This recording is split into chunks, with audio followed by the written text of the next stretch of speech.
Good one.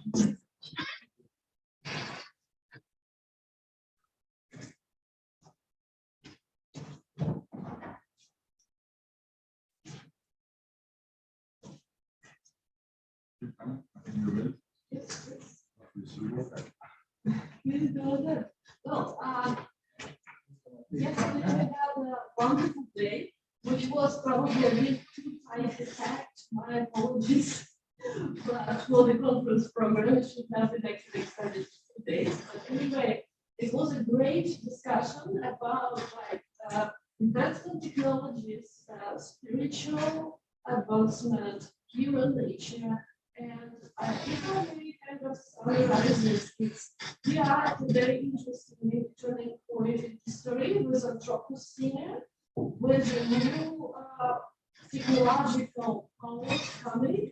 And the question is like how spirituality and how spiritually minded people should respond to it, and what is the optimal spiritual response. Because if we ignore, if some group, if spiritual advanced people ignore enhancement technologies, and technology in general will not ignore humanity, because you've heard of technological determinism, technology has its own logic.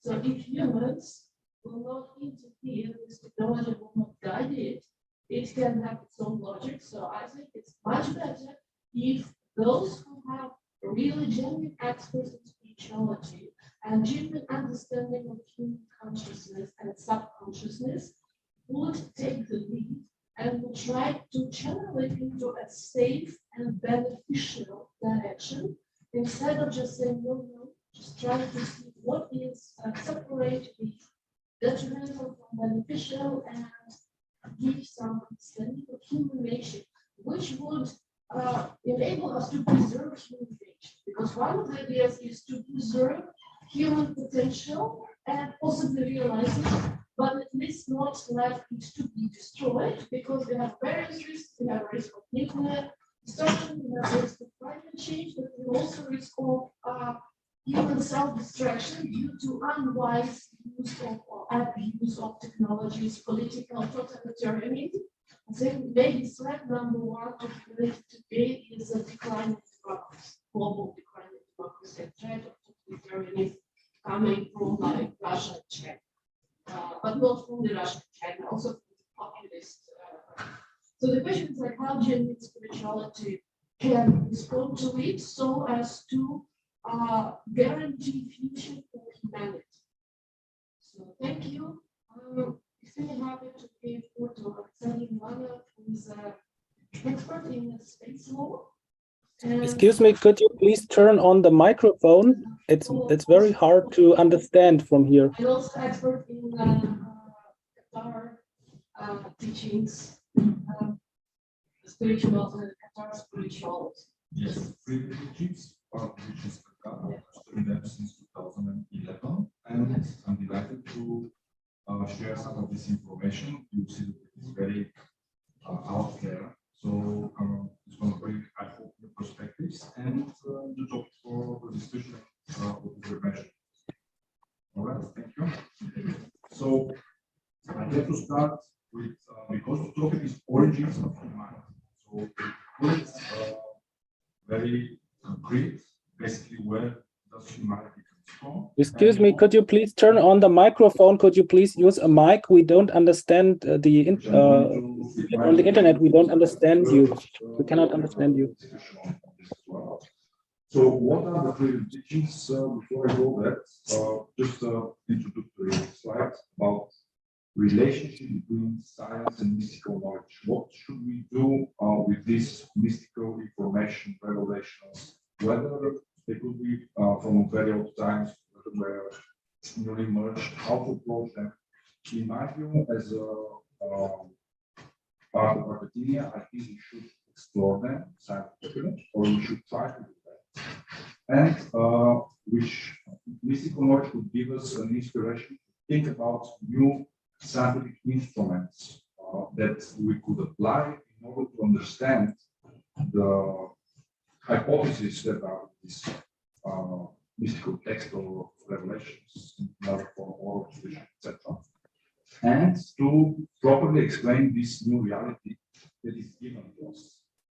And our colleague Jindal was also very interested to make this connection. So he asked me to send him more information about the Dialectics teachings, and I will do that. And science spectrum, we should congratulate that they're making this important step for us.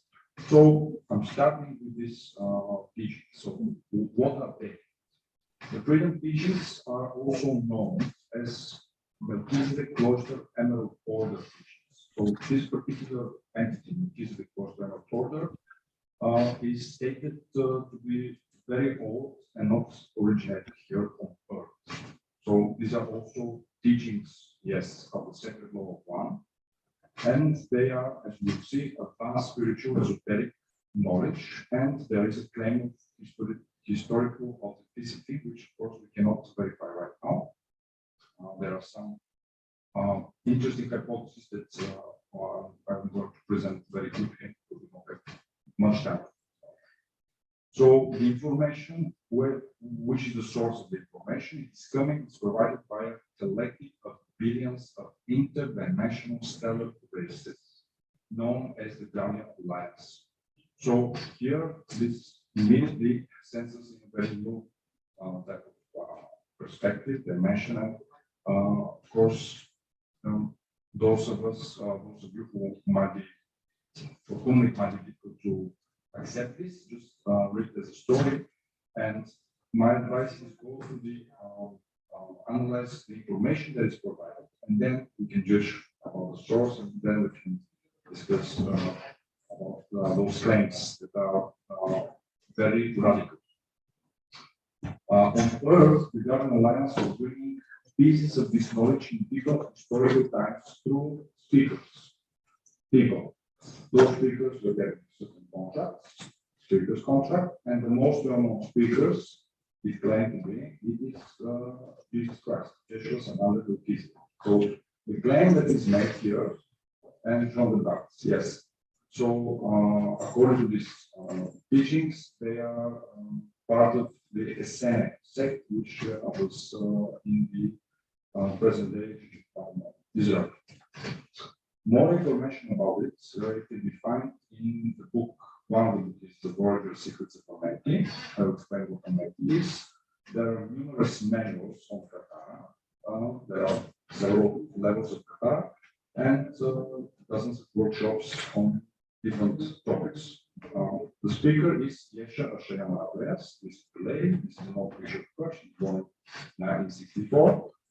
Contemporary bishop speaker, formerly known as Shianadi. She's an American, born in Pasadena, living in Florida, right now. So now I will go to the content of the freedom teachings, and then move to the information that they bring about humanity, and also, if we have time, we'll talk a little bit more about the genetic code and DNA template. So the freedom teachings include several disciplines. I have put on the slides most important of them. The first one is ancient science of the shields. So they explain that there are scalar standing ways of matter and consciousness. They explain that consciousness is energy, and there is certain form of little bricks, so to speak, of the universe that they call particles, which are phasing. And if you're interested more about it, you can read about the where it's explained. The second discipline is called mechanomechanics. This talks about interdimensional electromagnetic vortex mechanics. So basically, the flow of energy to different dimensions. So here, there is a very organized structure of what dimensions are. And if we are setting to the reality of thinking of one vector system as you take all, you have 12 dimensions, which are spread into form of 4 harmonic universes, and I will show you with the Kata grid how they are organized in a minute. So we get Kata. This is a bio-spiritual healing program that explains different parts of spiritual anatomy. And what I find fascinating here is that they talk about chakras on a different level. So they reaffirm the well-known 7 chakras that are primary, but they add to it, and I will go to the slide to show you, they will add to it 15, they said that there are 15 primary chakras, many secondary, tertiary, but so those additional 8 chakras, they are located, so some of them are located close to our body, but not necessarily physically with us. And if we want to engage with working on different dimensions, we have to open up in the right way those chakras and start with the series. So this is a picture that again you can take from the Kata manual. What is interesting here is the chakra number 13. It is located in the core earth for every person. So one of the assumptions that is made is that we are somehow connected with earth on a very deep level toward specific chakra. And all of the every person's chakra 13 is located in the earth's core. So as I said, very fascinating and information. All right, I'm going back to show this here. Multi-dimensional structure of the cosmos. I'll talk very briefly about this. Again, fascinating information that scientists, specifically physicists, could work with it if they're interested. And historical records of the cosmos, origins of humanity and history of different races. So this is the part that I focused on. I'm not sure that this is the best choice here, but this is the best choice for discussion. Those other things are also interesting here to be mentioned. But let's focus a little bit on the origins of humanity. So the Kata grid is given as a unique mathematical structure that replicates in the universe. Now, if for those of you who have studied different traditions, it seems like Kata, but I will show you here that it's different. And the claim that is made in Kata presentation is that, first of all, you can see Kata is reversed from top down. And the sephiroths, especially from the upper part, are not the same. Then different proportions are made in the compound tree of life and the Kata tree of life. And through this particular Kata grid, there are claims that and representations that this is basically the structure that sits into every being and into the whole cosmos. So this is the mathematical program for the microcosmos and the macrocosmos. All right. So what is the story that the three teachings give us? So they say, first of all, they give some years, let's say 560 million years ago, upon the planet Tara, which is in present day Alcyon star in the ice system. Within the second harmonic universe, many extraterrestrial and metaterrestrial races combine their genetic and energetic makeup to create a master race of beings that serve as guardians of planet Tara. So here, what we can take from this statement is that the origins is not on Earth. It's on a different location and different harmonic universe systems, in different dimensions, so dimensions 4, 5, and 6. It is a combination of races, and we have a specific purpose that we're going to talk about embedded in the gene code.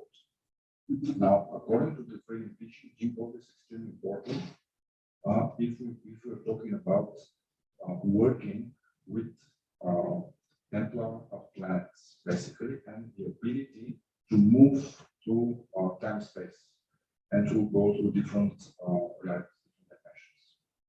This project was called the Upanishad experiment.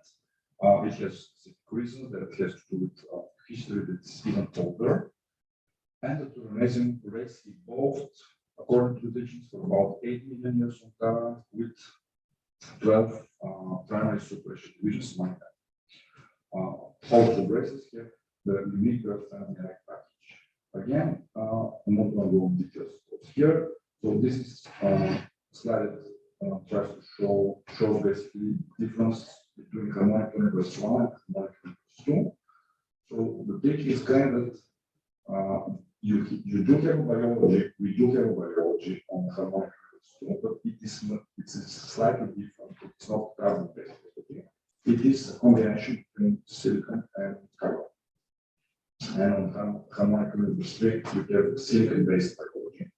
Harmonic universe 4, you have so-called liquid light biology, and you have beings that are basically seen as some sort of emanations, like suns, very, very powerful and very strong. And all of us, we are connected to this crystal hourglass. So this is the term that they use. On the harmonic universe 2, the term that is used is soul.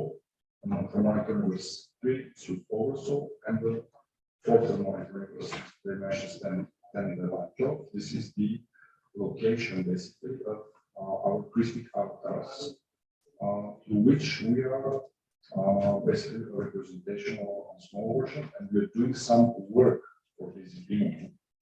In a similar way, where God expands itself and manifests itself in the universe. There is beautiful mathematics that is given here. Basically, it goes through one avatar, spreads itself into 12 oversouls in harmonic universe 3. One oversoul spreads itself into 12 souls in harmonic universe 2, which means 144 souls and 4 souls, and one avatar spreads itself into 1,728 people, human beings, that are located in different time space. And this location in different time space this can be explained also with more explained, but it is said that there are relationships between different incarnations. And the statement is that those incarnations are happening all at once. So, for the people who are interested in reincarnations and this type of philosophy, it is not that the person has died and now you're born. No, all of these beings exist at the same time, and they are exchanging information. There is karmic interdependence, and they are mutually connected as sort of, I call them cousins of their own avatar. And they have a very unique, specific mission that they are doing in their life. And this mission provides something, some additional knowledge or some work for the beings above them. Beings above them, meaning their soul, or soul and avatar. All right. So, humanity. Again, I'll continue with the story. So, after evolving successfully for many years, Turanesian races began to digress their genetic code, breaking down their cultures, falling into disharmony and manipulation by interbreeding with various related ET strands. So basically, they copulated with things that they were not supposed to, was the primary cause of this digression. And about 8 million years ago into the evolution, Turanesian race divided into 2 primary racial strains that are called Alanians, Hegelian, and Romanians, Adamic. All of this story is happening, in realis long time. The 2 strains of Turanesian evolved together on one large landmass that is called then created 2 cultures known as Alania and Lumia. So you can see some correlations with Atlantis and Lumia, of information that from, for example, philosophical literature, etc. So all cultures involved on Terra about 1 million years. All races carry the original birth strength DNA genetic code. So here, what is interesting is that the cartology, they said that there was an original template of human DNA that consists of 12 strands. Every strand provides access to the correlative dimension. So strand 3 to dimension 3, strand 5, dimension 5, etc.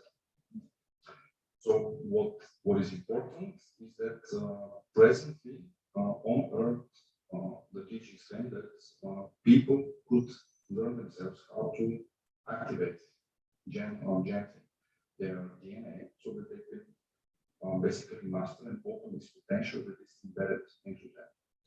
And this is the point that I wanted to make yesterday when we discussed about DNA and genetic experiments, manipulations, and all sorts of enhancements that could be done with genes and for other technology. If this is true, if you consider this as a possibility, that would mess up a lot of our spiritual potential that is held in our DNA. Is basically DNA is the bridge to our spiritual potential. All right, so the story continues. Cultural disturbances escalated along with the question of the lion and dominant strengths, and hostility arose as the lion saw dominion over more passive dominant culture. So basically, they started raids. And from this point on, 10 million years later, the power generated crystals deep underground are exploded due to the alliance misuse of power from Tara's planetary core, and this created a chain reaction of implosions within the Tara's planetary grid. So the fragments of the Tara planetary grid that became this embedded from Tara's core energy supply rapidly fell in vibration to basic remarkable swarm and re-merged into our solar system within the lower dimensional fields of the remarkable swarm. So, according to the teachings, the planets, specifically in our solar system, didn't work out in existence in the usual Christian fashion, as normally happens, but they literally fell from the remarkable swarm. So here there is an assumption that our solar planet is in some sort of a current project to rebuild what was destroyed from a higher universe. And one example that can be seen here, by the way, the asteroid belt that we know that exists right now in our solar system between Mars and Jupiter. The teachings claim that it used to be a planet that also exploded later time. All right. So what is this sphere of Autonomy that the teachings talk about? Now, there is a morphogenetic field of Tara, red planet, and in order to reassemble it, portions of this morphogenetic field, which include biological inhabitants, had to be was saved and organized by higher races from higher universes into so-called sphere of Autonomy. So basically, they take those remnants and they concentrate it into one energetic sphere, and they place this sphere on the Earth's core, and they create so-called Templar of Earth. This is Templar Stargate openings. So this sphere of Autonomy provides interdimensional portal link that was established between Earth and Tara. And the claim is that beings that possess the genetic code that can endure this portal transit could travel back and forth. And this could provide us additional knowledge about different traditions. For example, Egyptian mystical schools that were held in Giza Pyramid, for example, around this particular location. So those claims of sending beings in their energy somewhere up, that could be analyzed from this perspective as well. This provides us additional understanding of a reality that other mystical texts and mystical traditions talk about. Now, this official, not official, but historical claim that we have 3 seedings of specific groups of root races that were orchestrated.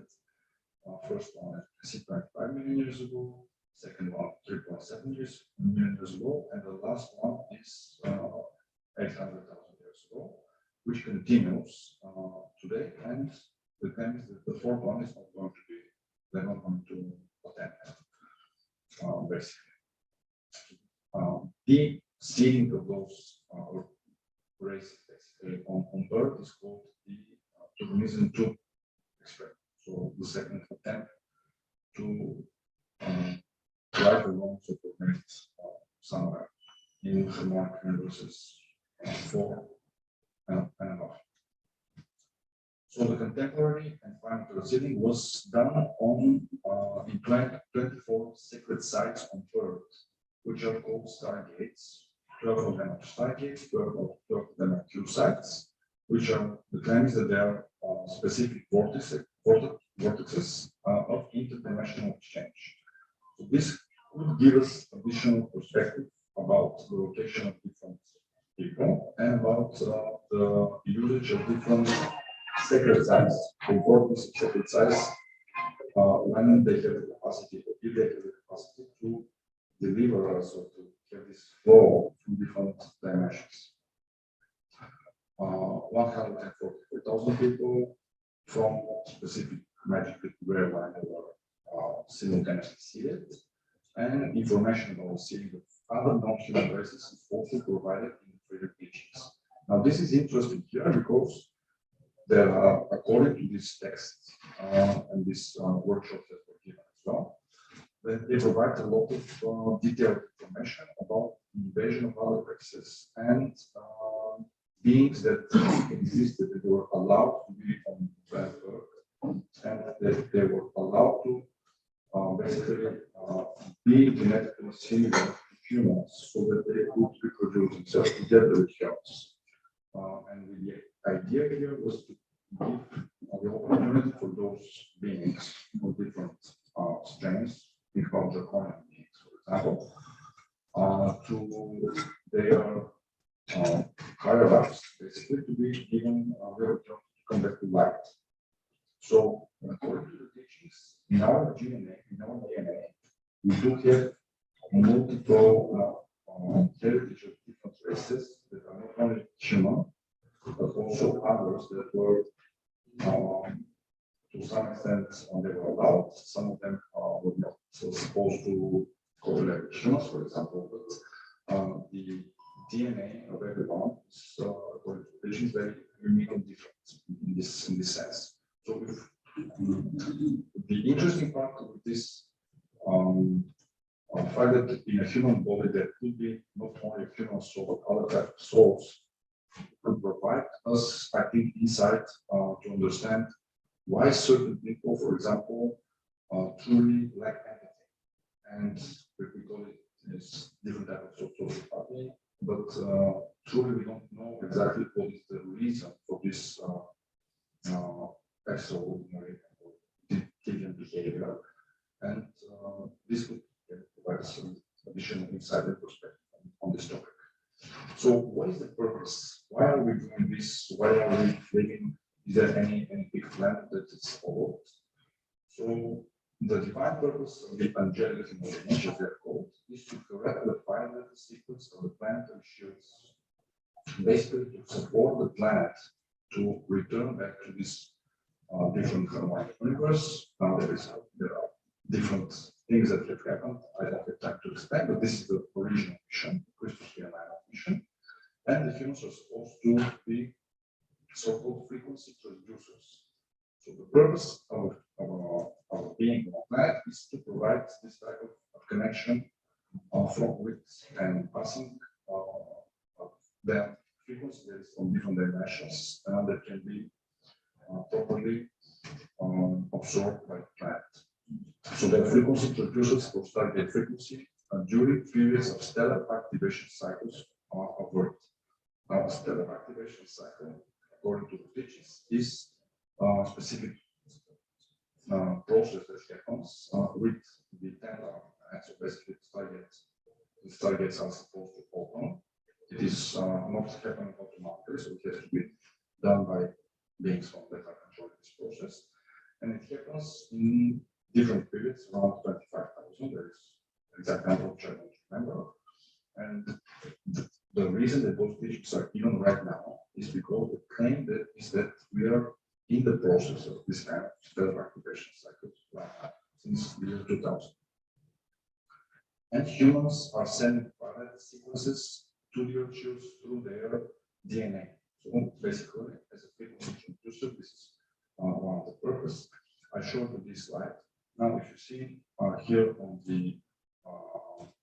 this side, here is the representation, very sketch of the harmonic numerical system, the fivefold bodies that exist according to the teachings. And there are many things that can be seen also from this slide. For those who are interested, I will send in the presentation. So, what is a Stargate? Also, this is a concept that we know from sci-fi. We have seen from different literature. Yes, it is fascinating. Of course, it is very original. But the idea here is that you do have different molecular mechanics that happens, and basically the change of frequency could and proper opening of the and managing of the crystal seals of the Stargate portal could help a being basically to ascend from one campus to another. And on the right, you can see the different planets and systems that exist in the harmonic universe 1, 2, 3, 4.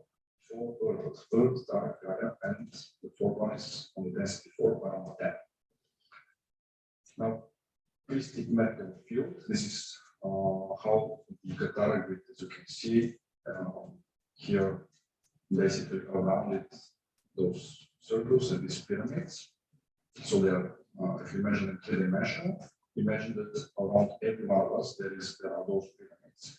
And the moment that you start, okay, and the moment that you start working properly with that, it will have different, hopefully beneficial results. It depends how you're working with these fields. And you can get different access to reality. So, and the Kata manual provides, not in the first part, but Kata 3, I think, provides information about probable realities. So the idea of us accessing probable realities today, it seems quite extravagant. According to these teachings, it is possible, but not under certain condition, if the mathematical field in the mathematical is properly regulated and on a different angular rotation of particle spin. This is the term that they use. And this would lead to different form of accessing different reality.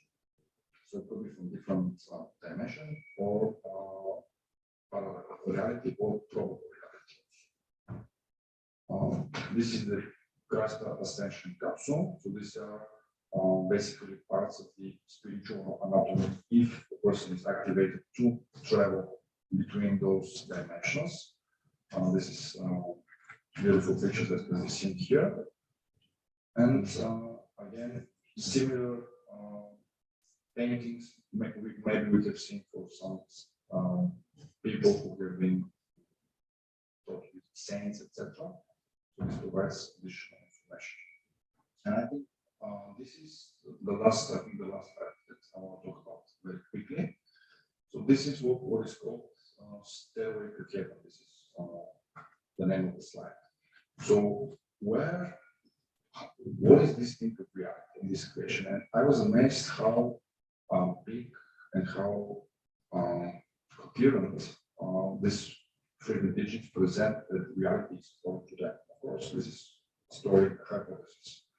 So the moment that they start explaining about the four harmonic universes that form one vector, which you can see here, our vector system is this. Then the vector system organizes itself. Basically, it already exists right now into a bigger system, again, using the Kata grid. This is with an Eka inside, and this is an Akasha. So the Akasha, again, with the replication of the Kata grid from different angles, and basically it becomes bigger. The Akasha then becomes into, here pointed out 4, but there are actually 12 Akashas, into Akasha A system. Akasha A system, it is one Akasha A system, into Akasha Air system. And then you have an Akasha, which are 2 Akasha Air systems. And this is the basically the outer domain levels of source creation. And this is just the outer domain levels. And this is a path that, first of all, we are connected right now. If we are here, it means that we are also here right now. And the path to go through these different sets of ascensions, it is basically the idea and the preference of God, basically the plan of God, not source, the absolute. These are just the outer domains. There are also middle domains, and there are inner domains, and there are core domains levels. So I just wanted to point out the vastness of this beautiful creation that exists, and again, the purpose that it has. Now, according to the teachings, not everything is really beautiful and peaceful. On certain levels, there are beings that, because of different reasons, they decide not to continue their evolution, spiritual evolution, and they decide basically to create a prison for the beings below them. And then other beings have to intervene and support this process, and it becomes complicated, and it becomes a battle for whether the beings are a resource for somebody else, or whether they are spiritual and microcosmic manifestation of the absolute that needs to be respected, that needs to be given a chance to return back to the source. All right, so as a conclusion, humans are multidimensional beings who have the potential to travel to stargates, and this potential is in our DNA. DNA activation is key to unlock it. Yes, there is a second connection between humans and Earth, as humans can work with the Templar of the planet, which is the Templar is a complex structure of stargates and precise on the planet and other parts, another interdimensional system. The goal is humans to become guardians and keepers of the universal stargate timeline. So there is also a big objective here to be achieved. And lastly, just for those who are a little bit interested to understand more, there is a website. It is areas.com. It's not simple camera. I will send you the presentation. Thank you for your attention. Thank you so much. If I may ask you, so you say that it's a very interesting story, it's an exciting story which captivates imagination, absolutely no issue. But if I may kind of reflect on it, I have this idea like humans in this story are a bit like a traditional family. They have parents and have a child, and parents who are very traditional, who have a very strong plan for the best of the child, but who prescribe the life of this child in small details. So you're supposed to be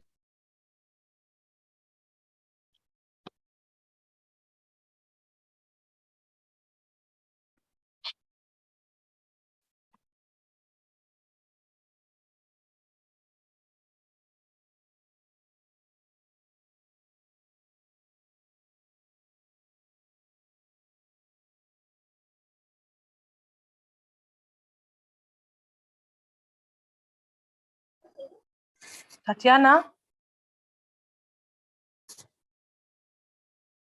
The sound is gone completely. We cannot understand anything. Right. Hello? Hello?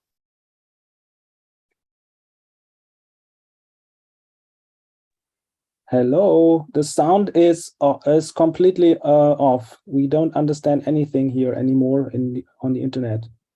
Sir, we are resolving that issue. You have to wait for 5 minutes. We will resolve that. Okay. Yeah, thank you. because I'm on next time on the next I'm the next speaker. Okay, okay, sir. Okay.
Of course. Nobody says that you should become something. No, you have the potential to become something.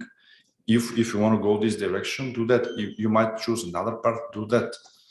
And here, free will is respected because it is seen as immanent part of the absolute, and because you're a microcosmos of it, it will always be respected. Super interesting theory, and so like there are texts which support this. There are texts which we have. So what kind of evidence or what kind of literary sources? What text you're referring to? Is there a publishing history to this? Publishing history, yes, there is. I think it's not quite well represented, but those who are interested, I have the materials. They can be found in the internet, but right now I don't see them in Amazon, for example. So it could be a little bit difficult to find them, but I have them. I know links from where you can download them legally, so you can find them. One interesting claim that is made, by the way, is that those similar texts were delivered and written by Joshua 2000 years ago, and they were hidden. And one of the claims is that those texts will be found, and the location most probably will be in Ireland. Where? Ireland. Ireland. Yeah, Dublin.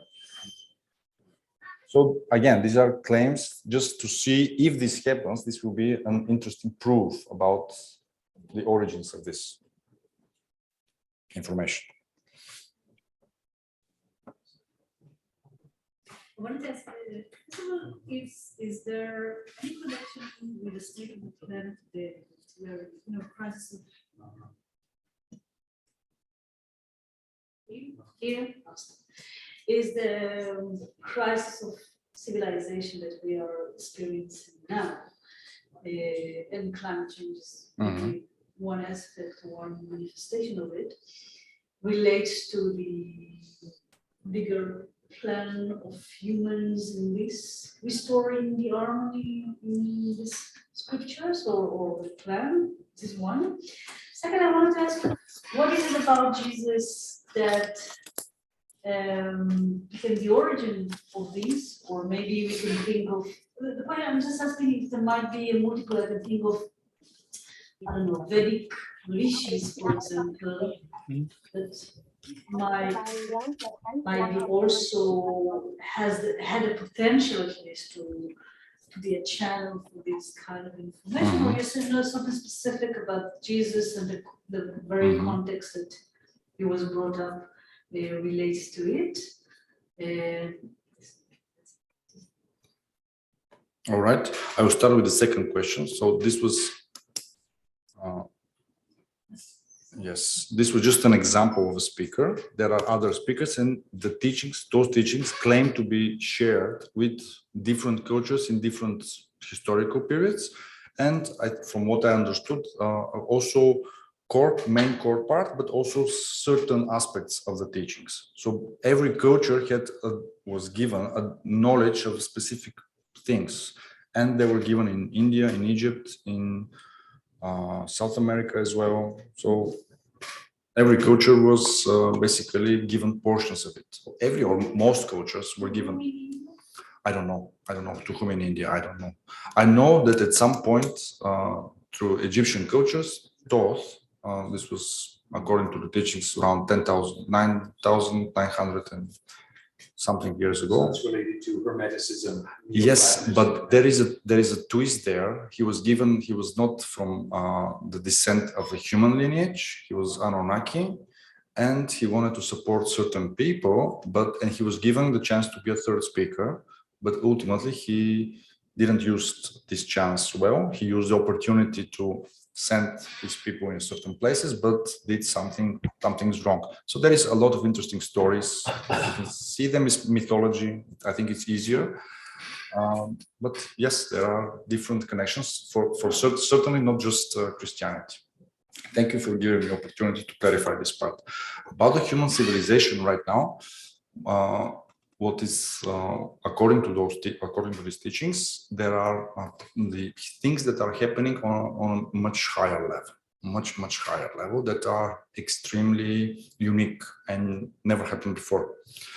And the claim is that our planet has certain potential that they call nomic potential, and it is somehow connected with a different galaxy. Something that I shared in previous conversations.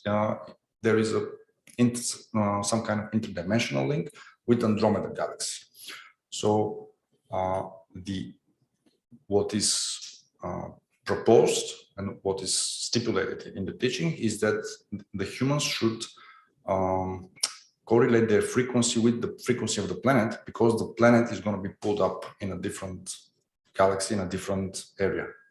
Not in the outer domains, but in the inner domains. Again, very out there. A lot of things have to be explained in order to, and different terminology is used. But I will share the materials where you can learn more. Yes. Alexander, you have explained the origin of human beings according to the freedom teaching. Yes. Please, do you believe in this theory? Now, this is an interesting question. It's a personal question. So you're putting me here on the spot in front of a camera. But I will tell you what I don't believe. I don't believe the hypothesis that somehow life emerged from amoeba and developed randomly through some sort of mutations and happened to become plants, birds, etc. So we have dragonflies that are 300 million years old in a fossil fuels, which shows that dragonflies today and dragonflies at that time, they didn't mutate. All right, so dragonflies existed in a similar form. So to me, it's much more likely that life is seeded on Earth, and humans shouldn't be an exception in this. Let me tell you what is the why do we choose to believe something or not? So if I ask you, why do you believe that if you believe in theory of evolution that life emerged from amoeba, so you will put yourself in a situation where there is no purpose of life, and you put yourself in a situation that you are ultimate, there is no unique potential that is developed because it's random, it's chaotic, and you put yourself in a situation that there is nothing else to aspire, and what's the point of all of this? So even how do we choose how to believe? In my opinion, let's see if we take this belief and let's see what our life will be like and what our attitude towards others will be like. In my beliefs, I treat human beings as microcosmos of the universe and of God itself, of the absolute. So I treat them with respect. In this theory of evolution belief, they are just sands that with or without them doesn't matter. So my answer is yes. So my answer is yes. Well played, sir. That was a nice reflection in the right perspective. Thank you. Yeah. Empirical questions, a Empirical. couple of empirical questions. One is genetic therapies. So today there are some, for example, children born with a genetic disease like muscular degeneration, that the muscles become weak and they die very soon. So what they do, they take a DNA now from their healthy relatives, eject, and with the recombinant, so with the CRISPR technology, they can be quite precise. So basically, they treat this disease. So they become healthy. If it succeeds, they can just insert in them healthy genes, and the children will be okay. So is it like, how does it relate to this project? Okay. Genetic therapy. Correct. Just turn off so that. Yeah. Now, of course, I cannot answer to this. I don't have knowledge of genetic work and genetic medicine. What the teaching says, they do not say do not do anything with the genes. They say be careful what you're doing with the genes because there is potential there. Specifically, when you're talking about DNA itself, as you know, there is most of the DNA, human DNA is DNA junk, right? So they don't know what this junk is. It's not really junk, but they don't know how it is used. It is not coded. Exactly. So the moment that you don't know how something works and you start playing with it, this is the point. This is the point. And of course, good genetic work at some point can be done. What those teachings could bring to the table is additional knowledge and information about certain complex DNA information that I don't understand, by the way. And they talk about DNA template. So DNA template is something that presently the science has not reached the point to understand. So if you understand DNA template, then you will know what the DNA itself is supposed to look like and how to work with it. But again, too complex for me to answer. The teachings do not say don't do this, don't do that. They provide information in addition. As food intensity, there's a lot of, is it like, I don't know, there's a lot of believers, or I don't know how to call it, believers. Not really. There's a group, there are sessions with this leader. I mean, it's not a cult, it's not a sect, it's not organized. I think it could be much better organized probably. But there is information that is shared. It is Shiana doesn't even pretend that she's hers. She says this is not my information. Some of it I don't understand it too well. I'm receiving it through a process called chaotic transmission, basically emails that you have to archived emails that you have to deprocess and open up.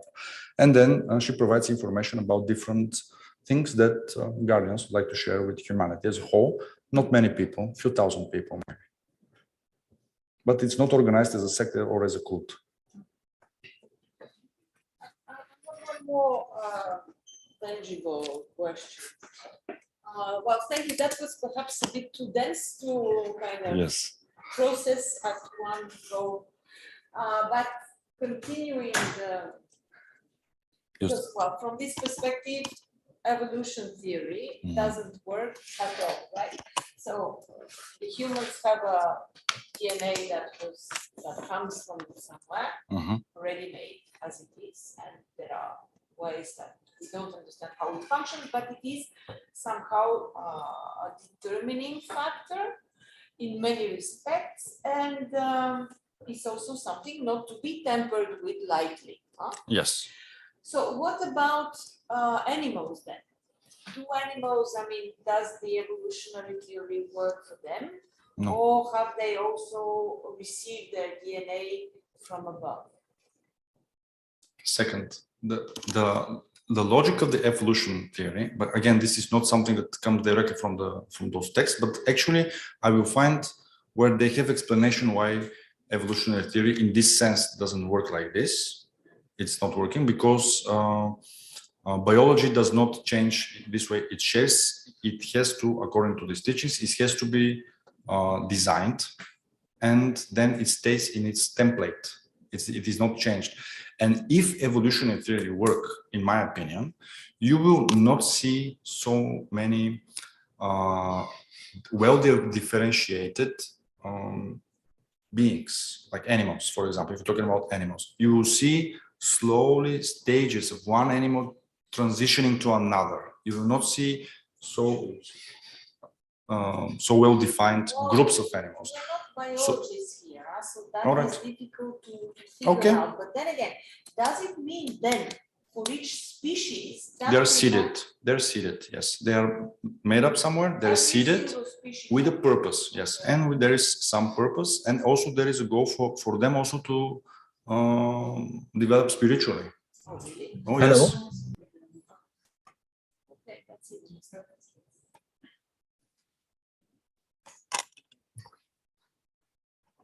Thank you. Hello. All right. Yes. So who is next? I don't know. Where's the channel or? I don't know. It's me. I'm next. Internet. Hello, we cannot hear you right now. Just a second. Hello, Dr. Bartosz, is that you? Yes, hello. Nice to meet Hello. you. Nice to meet Turn everyone. on the speaker. We cannot hear. Can you hear me? David sir, just a minute. Yes. Yeah, just a minute.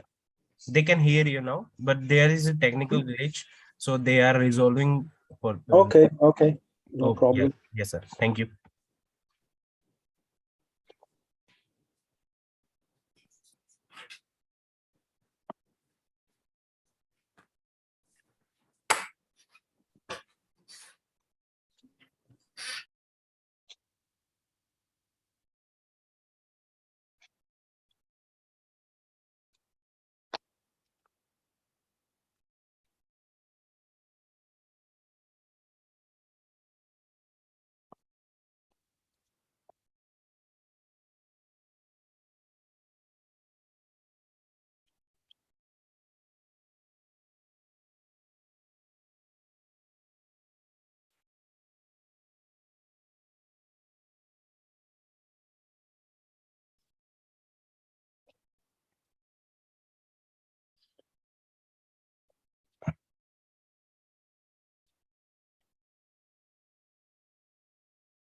I don't hear the audience, and I don't see the audience, and I don't hear anyone.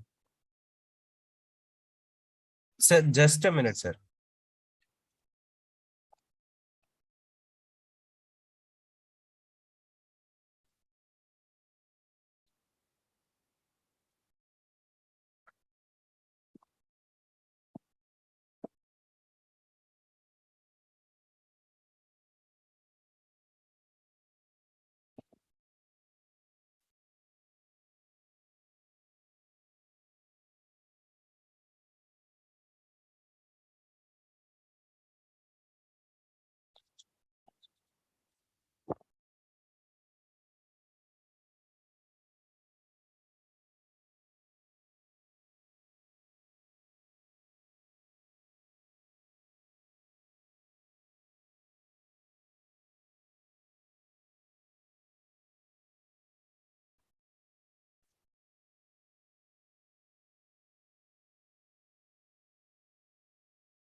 So I can see the audience now. Can you hear me?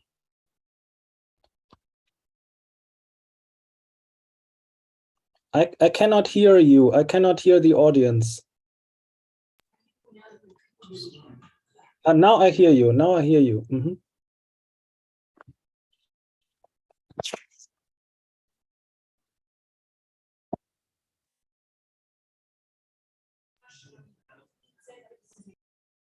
I hear something. It's a very faint sound. The sound quality was very bad in the last speaker. Sometimes could only barely be heard sometimes. I'm not sure if you can hear me now. Dr. Bartos, just a moment. If you can hear Okay. us, give us another moment to. Okay, no problem. No problem. Sorry to keep you waiting. Just No one problem. more moment. Thank you. Thank you, Dennis.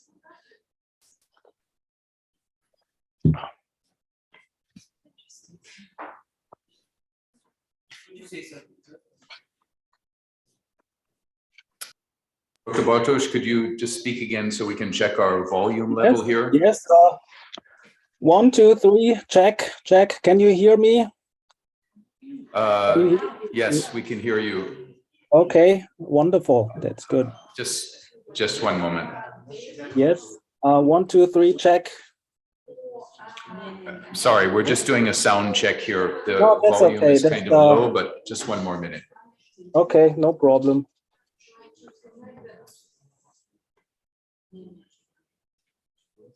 Tatiana,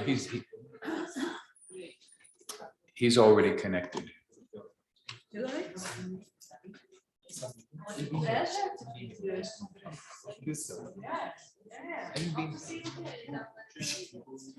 Bye. Danke, Harry.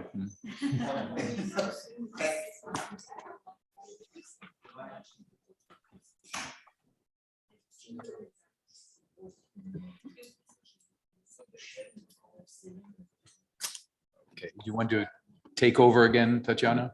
Or- I would be happy. Thank you. Good morning, David. It's a great pleasure to welcome you here. Thanks for coming, and it's my pleasure to introduce Dr. David Bartosz from Germany and from Beijing Normal University, Zhuhai, China, with the topic on the divine, what is the divine human being perspective from global philosophy. So it's I can just say that it's an amazing topic, and it's exactly what is one of the crucial issues. What is a human being?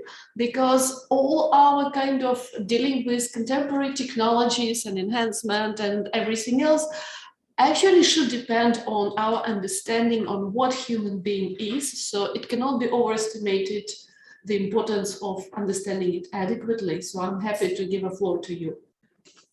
Thank you very much. I'm very delighted to speak at this conference, and I'm also grateful for the invitation. Yes, can you hear me? Yes, yes.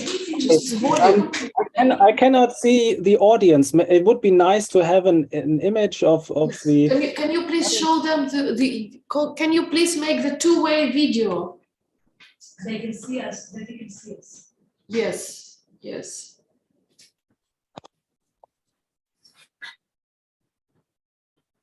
Oh yeah, wonderful. That's good. So I always like to see some faces on the other side. It's much better to speak into an empty camera spot. Yeah, thank you very much for the introduction. I'm delighted and grateful for speaking today from China from a beautiful coastal city in South China called Zhuhai. We're close to Macau, if I'm sure you know about where Macau is. So Zhuhai is a neighboring city, and I'm delighted to speak from China to India today.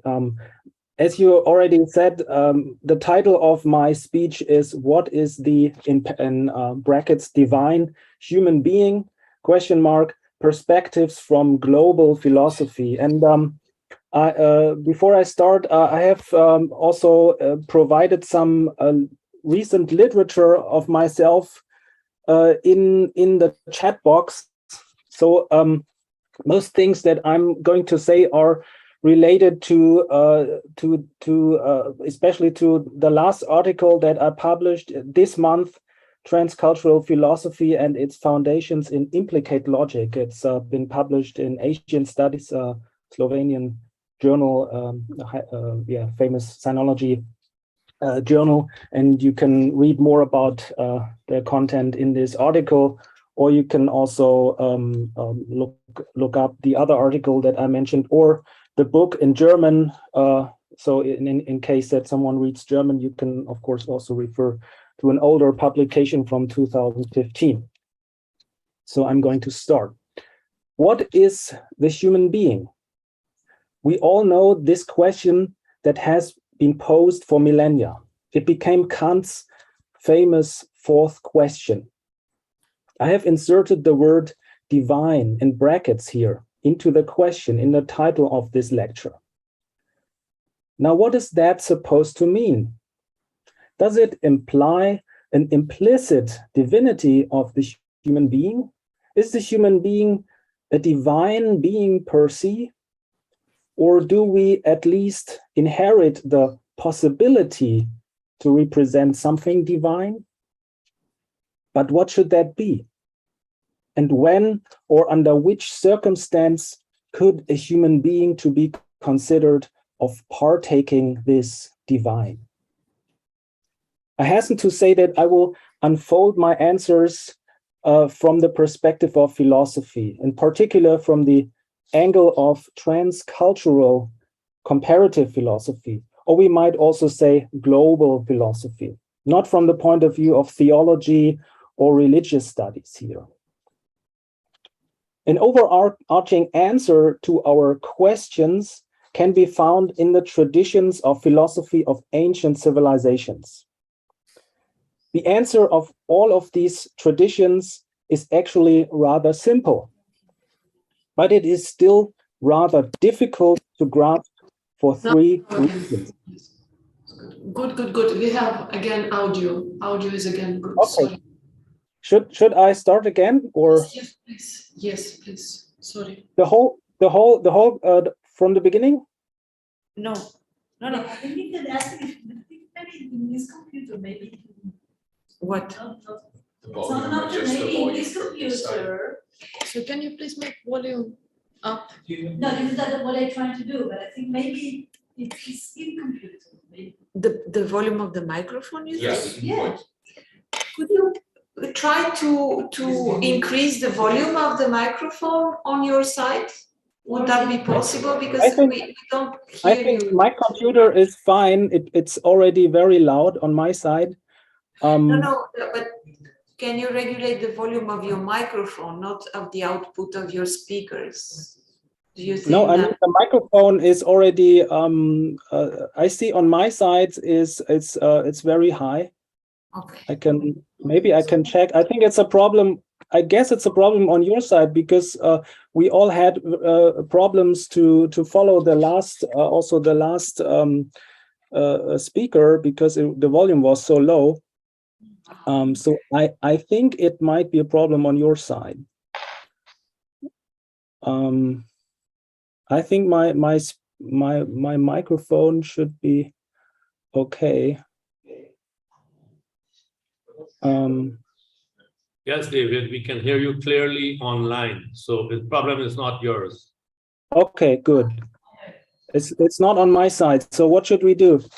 Should we postpone the for another conference or?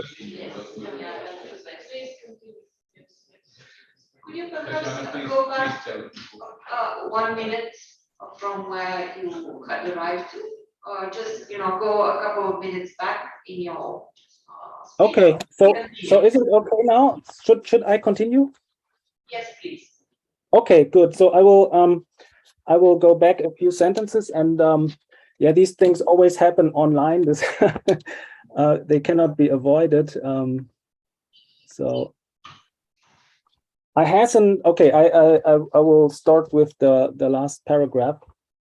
I hasten to say that I will unfold my answers to the aforementioned questions from the perspective of philosophy, in particular from the angle of transcultural comparative philosophy, or we might also say global philosophy, not from the point of view of theology or religious studies here. An overarching answer to our questions can be found in the traditions of philosophy of ancient civilizations. The answer of all of these traditions is actually rather simple, but it is still rather difficult to grasp for three reasons. It comes in different garments or masks, so to speak, namely in the sense of its different expressions in different and at least partially unconnected traditions of thinking. Secondly, it cannot be made explicit like other topics of philosophy. Only its implicitness can be communicated. It can only be alluded to in the sense of our inability to communicate it directly. Thirdly, and this relates to the second aspect, although the answer to the initial questions is rather simple, it is hard to grasp because it directly relates to the core and to the foundation of all thinking itself. To use the words of the German Renaissance thinker Nicholas of Cusa, it is that which is worded, verbatur, the Latin word is verbatur, that which is worded in all words, without the possibility to properly or exhaustively express it in any of these words. However, and although drawing the final conclusion will include the necessity of personal understanding and self-realization, we can still talk about it from as many angles as possible and in the most fundamental sense of the foundations of logic. I have done so in a comprehensive book publication in 2015 on the philosophies of the aforementioned Nicholas of Cusa and the Chinese Ming Dynasty thinker Wang Yangming, who lived from 1472 to 1529. In this context, as one of the systematic tools of comparison, I have developed a perspective on what I have called in German Grundlogik, in English, foundational logic back then. This term I have recently rendered into implicate logic in a paper which has just come out this month in Asian Studies, an international journal from Slovenia. This implicate logic is deeply interwoven with the idea of what I think of as the divine human being, or the divine in relation to our understanding of ourselves. Before pondering on the question what the term implicate logic is supposed to imply here, I would like to mention that those two aforementioned thinkers, Nicholas of Cusa and on the Chinese side Wang Yangming, have directly connected the question of a divine status of the human being with what I'm referring to here as implicate logic. In the terminology of his time and context, and I'm emphasizing that this is a philosophical term here, Nicholas of Cusa spoke of filiatio Dei, the sonship of God.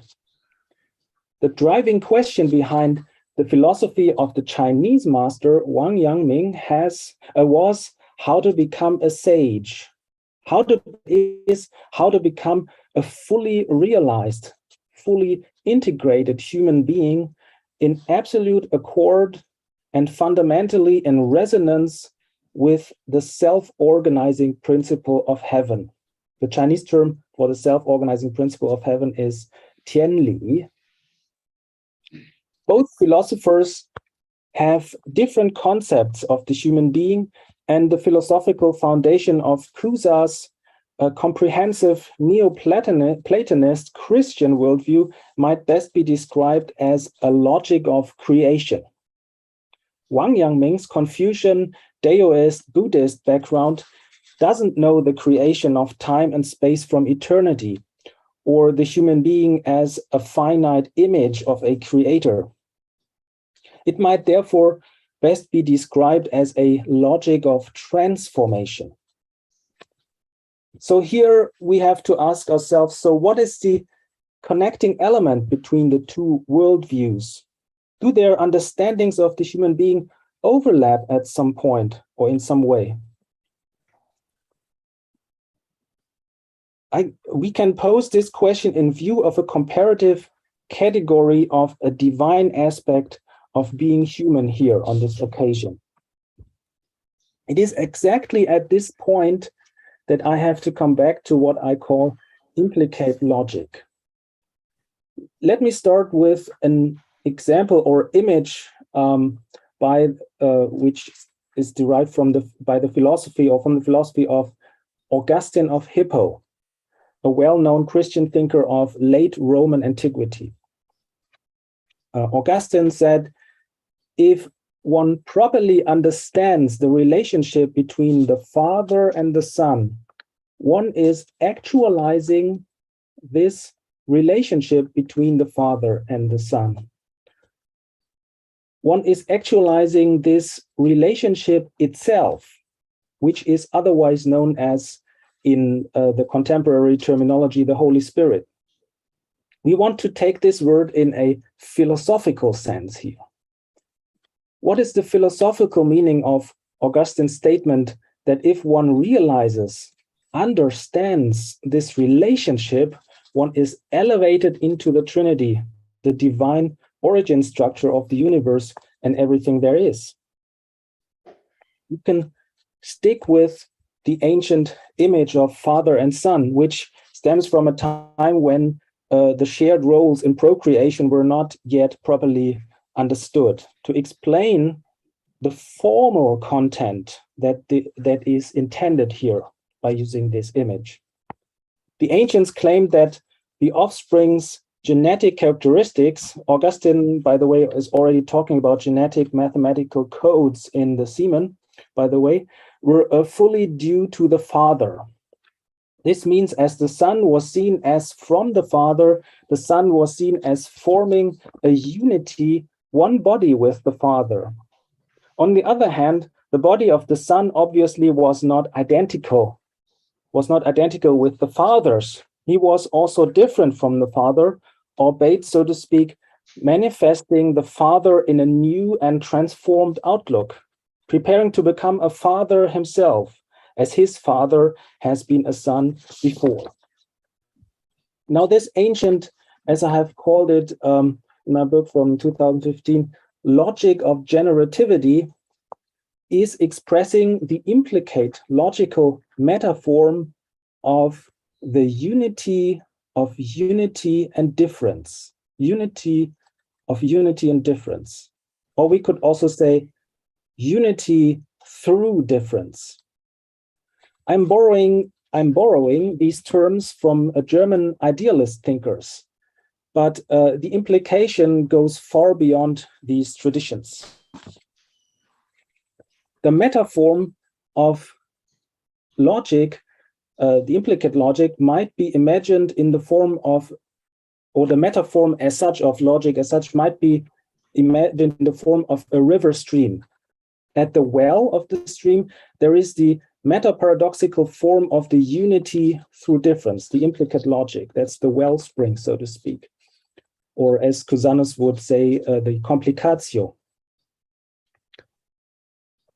If we want to understand the most extreme form of unity, that is infinite, divine unity, we deal with a unity that cannot be encompassed by any concept. Moreover, every concept is its manifestation, finite manifestation. And as it is finite, it cannot make known the infinite, its source. But in a sense, of the implicate logic of the infinite source, we can say that it has to include all difference. Because if we think that difference is something besides this infinite unity, we would think this infinite unity in the sense of the logical form of a unit that is a finite unity, a finite system. The form of the implicate logic, unity of unity and difference, or unity through difference, we can imagine as the first third of this stream here. It is symbolized by the Chinese symbol of yin yang, or the Roman double of Cupid and Venus. The middle section, and of course many other symbols, I will refer to some more alongside of this speech. The middle section of our stream of logical possibilities is marked by Hegelian dialectics, or family resemblant forms of thinking, which are working in dialectic steps, like the Chatuskoti, etc. Here, the unity in the contradiction is accepted, even as the foundation, yet thinking is progressing in a two-valued fashion, thesis, antithesis, to oversimplify a little bit here.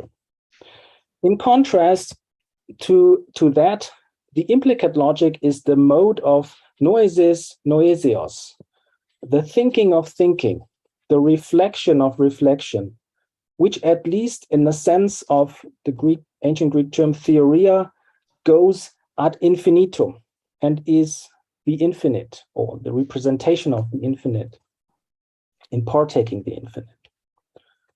Aristotelian and other forms of two-valued either-or distinctions exclude the contradiction, but still, for that very same reason, implicitly presuppose the contradiction. They make the lower and most amount of our stream of logical reflection to follow this image. All of these logical forms, all of these formal possibilities of human thinking, all of these fulfill their particular functions in their own right. A human being who wants to partake the divine has to work their way upstream. For example, the ancient Toltec philosophers of Mesoamerica, so preceding the Aztec Empire, the ancient Toltec philosophers of Mesoamerica, in the same implicate logical sense, have said that the highest God is one and at the same time two. One and at the same time two. The divine principle follows the meta-paradoxical foundation of the implicate logic. The infinite, for being infinite, by necessity, must have no boundaries. Therefore, it must include the boundaries. Unity, unbound unity, not to be mixed with the meaning of unit or units, finite wholes or finite systems. Such a unity is a unity through all difference. The idea that the oneness of everything is at the same time duality has also been expressed by Lao Tzu, the Chinese founder of, semi-legendary founder of Taoism, who says that the one, the number one, springing forth from indefinite Tao gives birth to the two. The number one and the number two are different, but represent the same infinite unity. In analogy to father and son, which are connected through their difference in the holy, or better, holistic spirit, if I may say so. The Pythagoreans have used other words than the Chinese Taoists, but they meant the same. The number one, which represents the principle of unity and the most basic unit of natural integers, springs forth from the infinite, that is that which has no parts, the apeiron. But like the Father to become a Father and to be whole, the apeiron must set itself apart from itself as the number one, which is also which also represents the aspect of partiality, of finiteness in the most basic sense. In a derived fashion, the number two symbolizes the actuality of the potential partiality of the number one. But still, on a derived level, the unity of the unit two is still a unity through the difference of two finite one units. This implicitly represents the idea, the intellection of the number three, which is actualized by adding potential duality of the number one and the number two. In the Chinese context, the difference of the two parts which are at the same time inseparably unified is symbolized by the invisible S-shaped border between the white and the black areas in the traditional Taiji Tu yin-yang symbol. Everyone knows this circular symbol with a white and a black part, and the white dot in the black and the black in the white part. And this in the middle, it is S-shaped, so to also symbolize dynamics and movement. It is this S-shaped border, so to speak, between the white and the black areas is neither black nor white, yet both at the same time. It doesn't even have an extension, but it is everything. And it is that which goes through everything.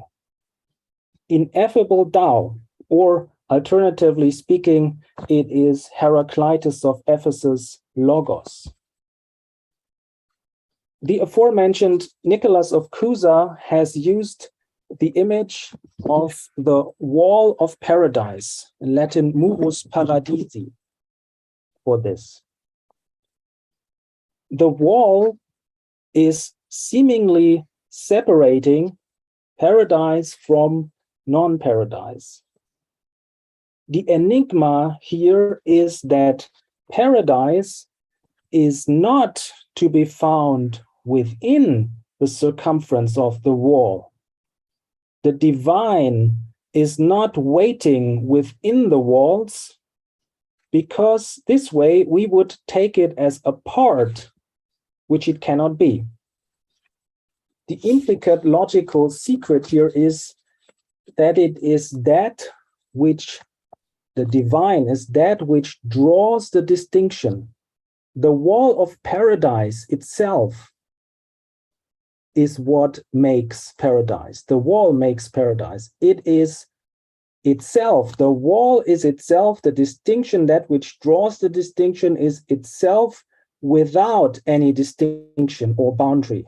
The distinction, the wall is in itself not distinct. It is unbound. Therefore, it can set everything apart from everything else. As soon as you can master and be absorbed in this foundation of all possible thought, you enter the realm in which the human being is partaking the divine logically. And apart from any historical backgrounds or differences in worldviews, you enter the implicate logical precondition to create human worldviews. Therefore, it is no wonder that the implicate logical foundation is appearing in all kinds of thematic variations, in all kinds of contexts, in all kinds of human traditions of philosophy. The social systems theoretician Niklas Luhmann, whom I consider to be a great philosopher actually, has put it this way, quote, splitting the world into two sides can only happen in the world as an infinite whole, end quote. So as an infinite whole was my addition. If we take into consideration the expression that Luhmann also used, the English expression to draw a distinction, we can imagine the workings of consciousness in analogy to drawing a line. This line or boundary, which draws all individual forms and concepts as the basis for all knowing and human orientation, is in itself without any limits. The drawing of the line itself, if reflected back onto itself, is not a drawing of a distinction.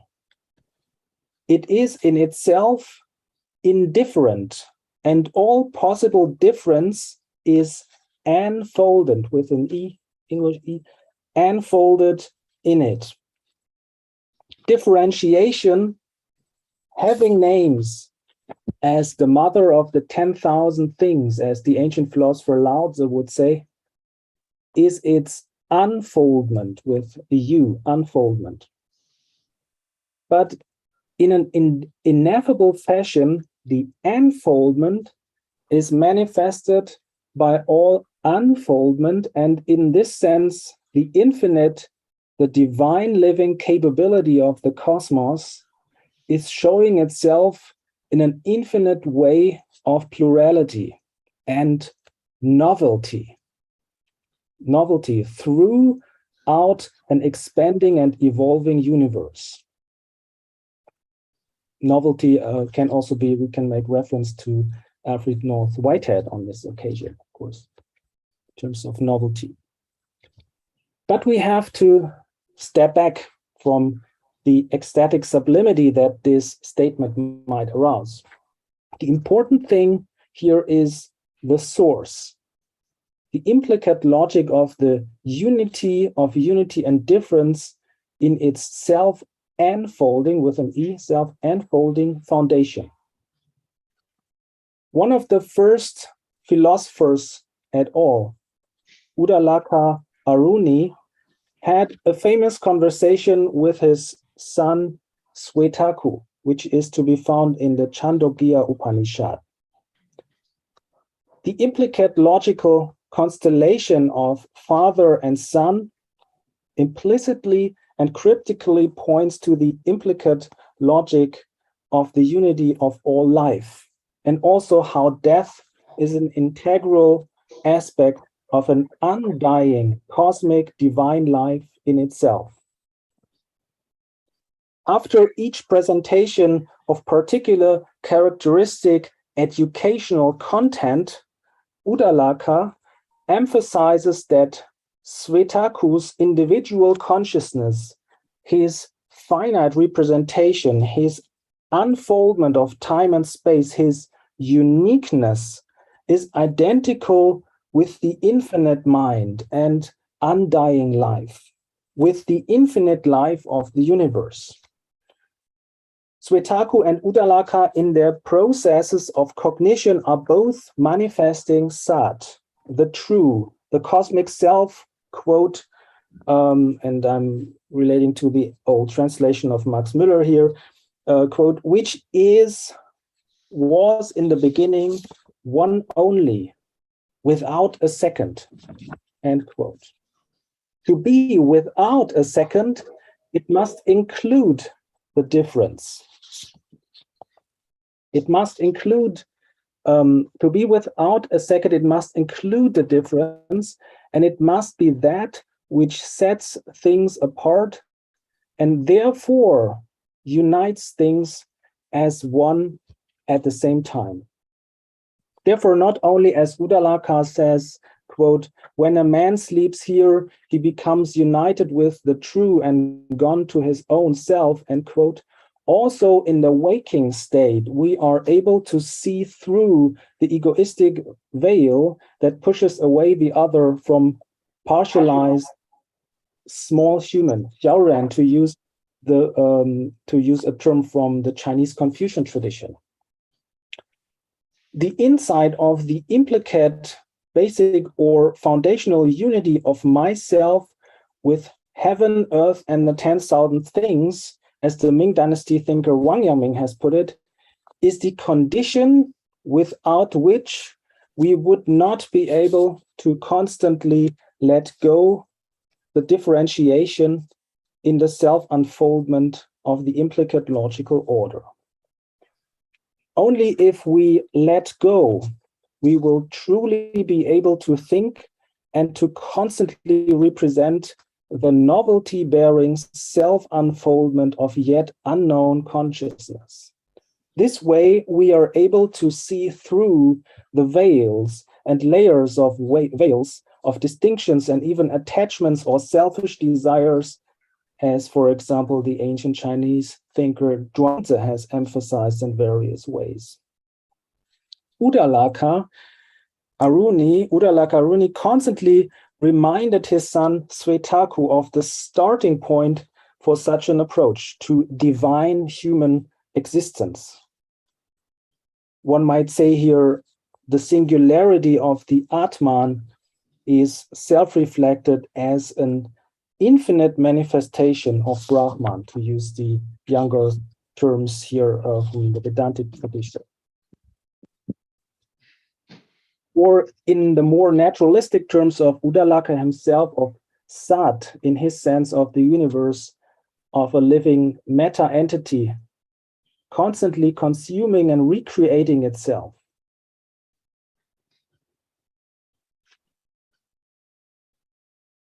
Udalaka is constantly pointing towards the world that Swetaku is experiencing, emphasizing, you are that, tat vam asi. The difference between Swetaku and everything else is itself without any difference. The difference between Swetaku and everything else is itself without any difference. Like Kusano's wall of paradise. The divine human being, the sage, is a common human being, but she has realized and is constantly realizing the potential to reflect back, to bend back, to reconnect every cognition, every particular knowledge with the source of all knowledge, that is our non-knowing. In the sense of the implicate logic of knowing, non-knowing, that is the unity of unity and difference in knowing and non-knowing, the Chinese sage Confucius asked himself in the Analects, quote, "Do I know?" His prompt answer to himself was, "I don't know." You all know that the Greek master Socrates has expressed the same conviction. From the perspective of implicate logic, this is cryptically embedded even in the English term understanding. The first part of the English word has the same etymological origin as the Sanskrit term antar, and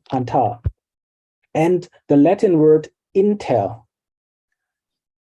In Old English, under meant in between or amongst. So it doesn't mean below, it means in between or amongst. If we discern something, if we cognate something, if we unfold finite conceptual circumferences to cut out things and meanings, we are actually, so to speak, standing between things. We are drawing distinctions without being aware of the embeddedness of all these appearing forms and meanings on the same infinite surface of the mirror of life. We are also implicitly connecting that which we momentarily recognize from an immeasurable amount of possibilities of that which we do not yet know and might never know. But this insight of the finiteness of our knowing is itself a reflection of the unbound infinity which permanently draws all sketches of cognition.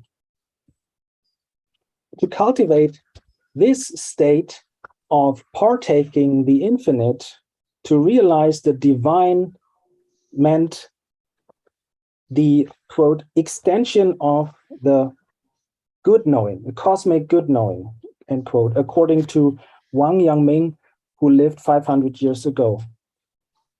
It means interruption of the divine flow of things, full integration into cosmic process. Nicholas of Cusa has called this to act through the middle of equality, end quote. How long humanity will need to translate this wisdom into existence, I don't know. Our current economic and technological procedures are not made to represent the implicate order of the implicate logic of divine cosmic consciousness. But the unfoldment itself, which includes so much imperfection and egoism and evil, that is, selfish desires and actions, and destructiveness, also mediates what the German thinker Ernst Bloch has called the principle of hope. At least in our individual existence, we can actively practice to see the divine unity in and through all difference, and practice to follow it in the sense of a unity of self-unfolding knowing, and actively going through each task at hand by following the ineffable directionality of an infinite oneness speaking to us when we are willing to hear at any moment. So that's my speech for today. Thank you very much for listening. Thank you so much. You're very insightful and very interesting speech, Professor Bartosz. You wanted to make that session? No? Okay, I wanted. Oh, yes, please. John, so should I, how? Yes, please, someone raise hands, please go on.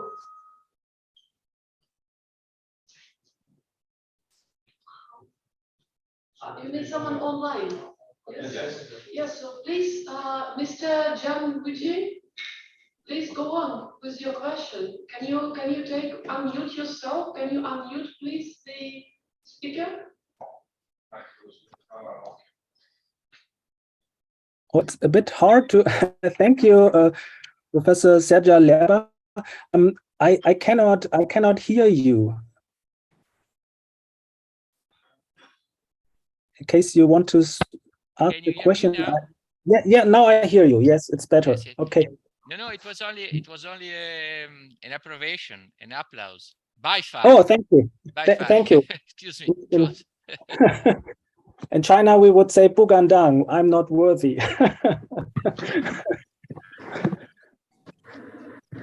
And also, thank you so much, David. Oh, Ananta. Hi, very nice to see you. Thank you. It's my pleasure. Great night. Deep journey. It's really, truly global and cosmic journey. And as I am trying to understand the depth of it, a few queries. One is in this, human divine implicit unity, the place of nature. And of course, nature is part of that differentiation process. But, whether there is any need for paying related but specific attention to nature. And how do Cujanos and Wang Ming, if they reflect upon it? This is my first query. Then the second query is this vision and practice of implicate logic. And it also involves a logic of autonomy and interpenetration.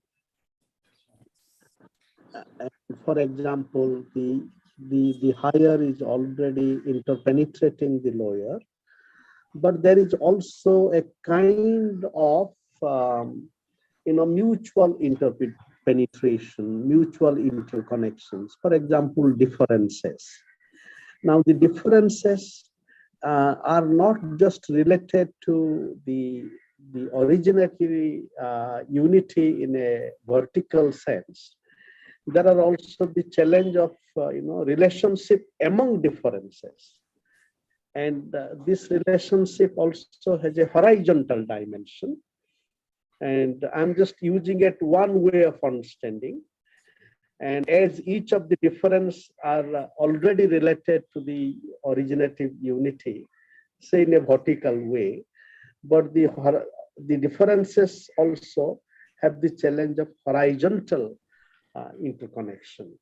So how does the implicit logic, think about this logic of autonomy and interconnection or interpenetration?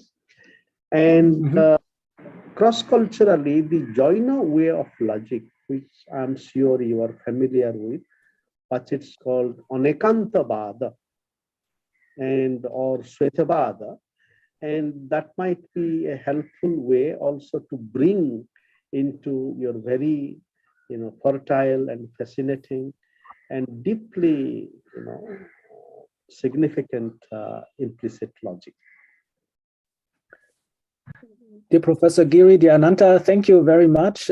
First of all, also for the hint on the Jaina logic, which actually I will do more research on. It sounds very, very promising. I'm sure there are so many forms of logic in the wider sense that have been developed in South Asia, in the Vedic context, and on the Indian subcontinent, that it's really it's a big treasury to open up for me in particular in the future to do more. I know some of it, but it's a vast landscape to learn from, and so I'm looking very much forward also to dig my way deeper into Jainist logic, and also to learn from you and have more conversation on that topic. But to refer to your questions. The reflection of nature, right? The reflection of nature. I think it is kind of fascinating that in the long run, I think this implicate logic. Actually, I have to also say I've been inspired to introduce this term by maybe the physicist David Bohm, who spoke of an implicate order, right? So my theory of logic is not referring. I'm not referring to Bohm in particular, but I think Bohm partly has drawn from similar sources as I have drawn. So he also knew Nicholas of Cusa. He knew Hegel, the German philosopher Hegel, and also Buddhist and Chinese philosophies. So I might be able to connect my idea of implicate logic later on to also to some of Bohm's thoughts. And Bohm, of course, and also a great variety of ancient traditions have viewed the universe as something that is actually alive, not in the physicalist sense of life as something mechanistic, but in a much more profound sense, which relates, in modern terms, relates to quantum physics and other aspects. But even if we look back at the ancient traditions, for example, here, what comes to mind in the Greek tradition or the Hellenistic tradition is Plotinus. right? Plotinus, the philosopher Plotinus of the 3rd century, Greek Hellenistic, one of the most important philosophers of late antiquity, of course. In the book Aeneid, in the 3rd book, chapter 8:3, I think, he talks a lot about how animals, and also what he calls non-rational animals, and even plants, even plant life, and even the earth, which is producing plants, is partaking in the intellectual process of the universe. So he says, if we would refer to Plotinus in terms of this implicate logic, and he is also a follower of implicate logic, of course, we could say for him the whole universe is the representation of what he calls theoria, right? The ancient Greek term theoria, our term theory is deriving from it, but it has a different meaning than today. Theoria, in original sense, in the Neoplatonist sense, means that the one, or infinite one, has to set itself apart from itself. So it has to set itself apart from itself in finiteness, in finite designations, in an infinite plurality, to reflect back on itself and to actually fulfill itself, to become whole. Like the father can only become a father when he has a child, right? so in this sense, the idea was that everything finite in the universe, everything in a sense is alive, and everything is striving to become whole again. Everything is striving towards this infinite oneness, and the whole process of the universe has been, by Plotinus, has been described as a process of theoria. And theoria means to see, in original sense, it's a metaphor. It means to see the God, right? And the God is not a God in a Christian sense or monotheistic sense. Here, the God means a philosophical principle, right? The philosophical principle of theoria, which also includes intentionality and forward relatedness, so to speak, development, a process, ancient process philosophy, of course. And in this sense, Plotinus also, he himself, we know that he was a vegetarian, so he abstained from killing animals because he saw an empathic connection with animals, although he accepted that, of course, animals in a natural context, in ecosystems, as we would call it today, they would consume each other to, as I also said, to propel the undying life of the cosmos. On a Chinese side, Wang Yangming, for example, who very much also developed this implicate logic in his own terms. I've written about that in my book in 2015, calling it a Grundlogik, foundational logic at the time.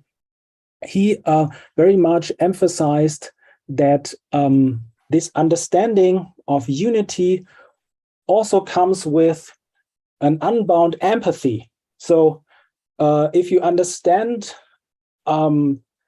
this unity through difference, the sign or the indication that you have properly realized it, translated it also into your own existence, is that you feel empathy with, as he says, other human beings. If you see another human being suffering, a child falling into a well, the first thought that you have is you have to save this child, right? You have to jump and run and have to save it. But also Wang Yangming says if you hear the cry of a suffering animal, your heart mind, the Chinese term is xin, the heart mind will very much feel not at ease. So you vibrate, so to speak, with that animal in the unity, although there's still a difference of form, but you can relate to the living nature as such. And the same holds true for Wyoming for plants. We don't feel very well if natural environments of plants are destroyed, cut off, if forests are burning, and even the geological formations of nature, if they are, in case they are destroyed, we have a natural inclination to feel at unease, and this is because actually, in fact, we form this unity at the root, as Wyoming says, we form this unity with heaven, earth, and 10,000 living things. Then there is the question, the second question, Ananta. I don't know if Ananta is still here. Ananta, maybe you can turn on the video again. I would also like to look at your face. It's always more convenient than speaking into the void, so to speak. The second question about the horizontal interconnectedness, yeah, we could talk about this in terms of systems, for example, right? Systems theory or whatnot. This problem, I think that theoretically speaking, the implicate logic provides a solution, yeah, because it can teach us how to make it, in terms, if we talk about international relations or world economy and world politics, everything is intertwined, all of these systems are intertwined. It can teach us the wisdom of making different interests complementary, right? Of course, I hasten to add that this is a very idealistic it sounds very idealistic given the current state of humanity, and maybe some people will say humanity is not ripe, so to speak, for this idea. Maybe it will take a few more 100 years or something, but I think that at least in theory we have to maybe develop an understanding first. Maybe a theory or the thought comes before the thought can be translated into global reality. We can strive as much as possible to make our different interests complementary, to see the differences in their unity, right? Because actually humanity as a whole is forms a unity. That's why we say humanity, like unity, right? We have this Y at the end, and we should not neglect the differences. Civilizational differences, cultural differences, I think they are all enriching if they are brought together in the right proportions. And if you ask me, in particular, a very simple term that I like to use often is that we have to learn that sharing actually means gaining. Right, it's very hard to understand for many people who are not used to the idea that sharing can mean gaining. Usually, we think the Christian background, civilizational background, tells us sharing is an act of charity. Right, you cut your coat in half, but then you only have half of the coat left. So you lose. Sharing for in some religious mythologies it means losing, but actually the point is that's what we can learn from Chinese Mohist philosophy. Mozi was a philosopher who lived 2,500 years ago in China. He said actually China is an ancient agricultural civilization like India. I'm sure in India you have very similar thoughts. If you're a peasant, you have to work on the field, right? So you have to share the work effort, but then also after sharing the work effort in your village, you also have to share the food, right? You have to share the outcome, because if you don't share properly, the people will not come together in the next season to work on the field together. They might migrate somewhere else, so the system will not work. And you can project that on a global scale. Actually, we can only achieve long-term sustainability of humanity if we learn that actually if we share the work and then share the outcome more justly, only then will we be able to achieve long-term sustainability as a living form on this planet, not by transhumanist, Gnosticist ideas. I think this is misleading, and it's not leading anyway. We have to see that if you share with someone and the other one shares back, what do you gain? You gain more opportunities, even economic opportunities in the future, right? So this is how the Chinese have managed to develop long-term sustainable economies over thousands of years. Of course, there were also breakdowns in between, but mostly Chinese civilization, compared to other ancient civilizations, has been more sustainable. And I think also in economic terms, for example, compared to the Roman Empire, when their pockets were empty, they went somewhere else to conquer a new province to make money to get the economy going again. In China, the idea was different. The idea was you have to create a working economy on the basis of this intertwinement of different systems, and by making different systems complementary. But this is an understanding that has to be cultivated over long periods of time, maybe. So I'm not optimistic. I think unluckily we will see also a lot of turmoil in the coming decennia, I'm sure, because there's always the egoism and the partiality. Also in consciousness, people separate each other from each other because they have this illusion. We are constantly looking down at our bodies, and we think we are kind of separate entities, right? We forget that we are actually, over thousands of years, hundreds of thousands of years, we are one breathing in and breathing out. We're breathing the same air for hundreds of thousands of years, and it's all interchange, right? It's all one matter energy, one mind, in constant flux, right? And it's constant life. It's constantly reviving itself. It's consuming itself, but recreating itself in higher and higher and more evolved forms. So we know that, but we are not translating this knowledge into a proper global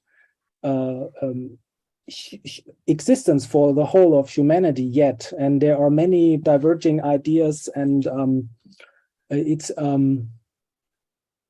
I'm not overtly optimistic, but there is still the principle of hope, right? So maybe all of this turmoil and also the bad things that are happening, maybe from an overall perspective, in the long run, it will lead to more progress states of humanity. I mean, at least we are still, at the moment, we are still here, right? So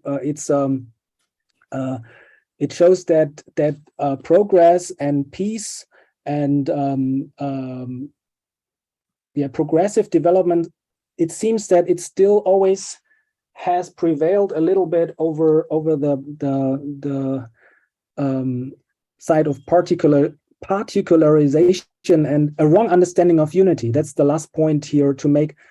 The whole idea of implicate logic is that a problem is if you misunderstand unity, or if you take unity, infinite unity, divine unity, or the unity that we have in mind when we talk about the unity of humanity, if you mistake that for a unit, a finite system, one system that should prevail, then it always creates dangerous and inappropriate developments. But unluckily, we are, I think we are not at the stage to translate this understanding which the philosophers had right from the start. I mean, you open the Tao Te Ching, you open the Heraclitus of Ephesus aphorisms, it's right there. The wisdom is there for 2,500 years, but it's not getting through into reality. That's a kind of a scandal of philosophy, to speak with Immanuel Kant, right? He used this word, the scandal of philosophy.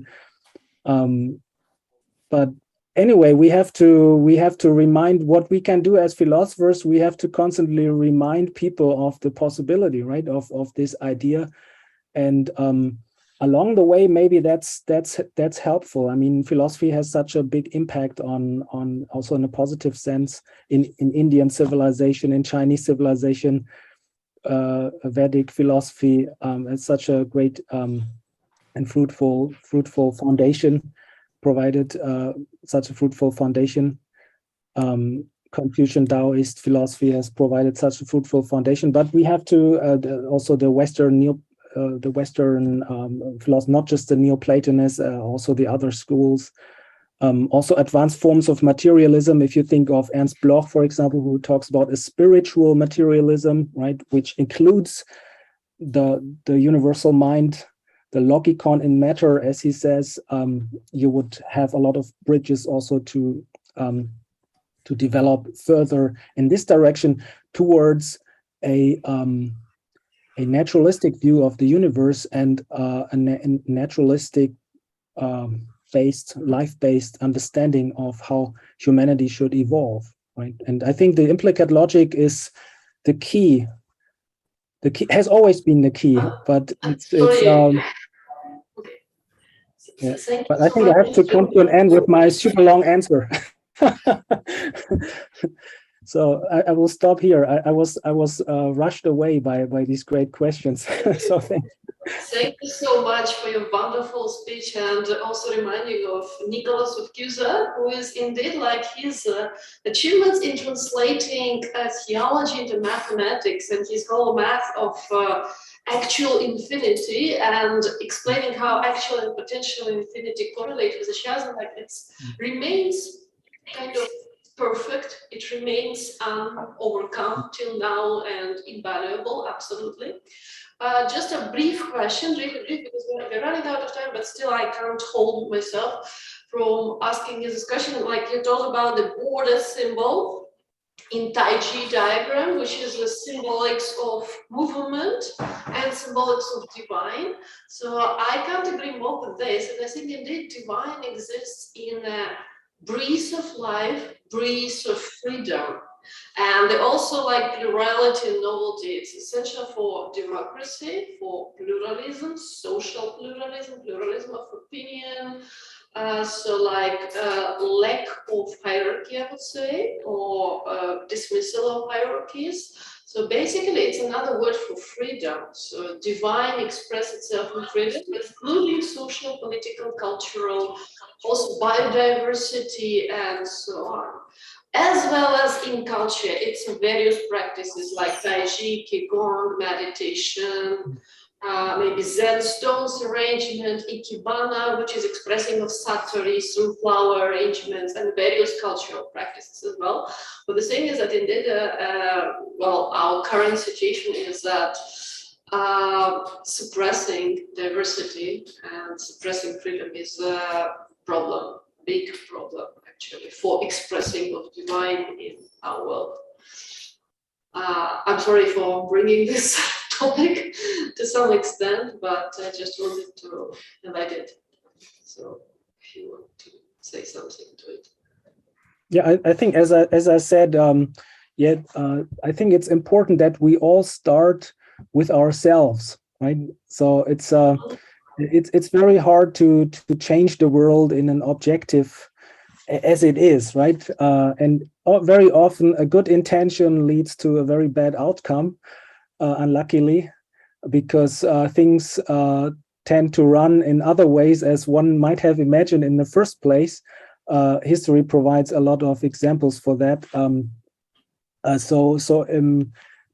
What I like about the Chinese philosophy of Wang Yaming, for example, is that he pointed in this regard, right? We're talking about yin yang and this worldview.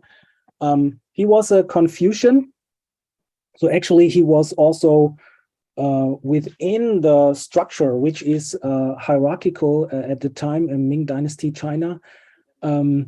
but he also drew a lot of influences from Taoism, like Lao Tzu, Zhuangzi, and also from Buddhist, Zen, or Chan, as we call it in Chinese, Chan Buddhist sources.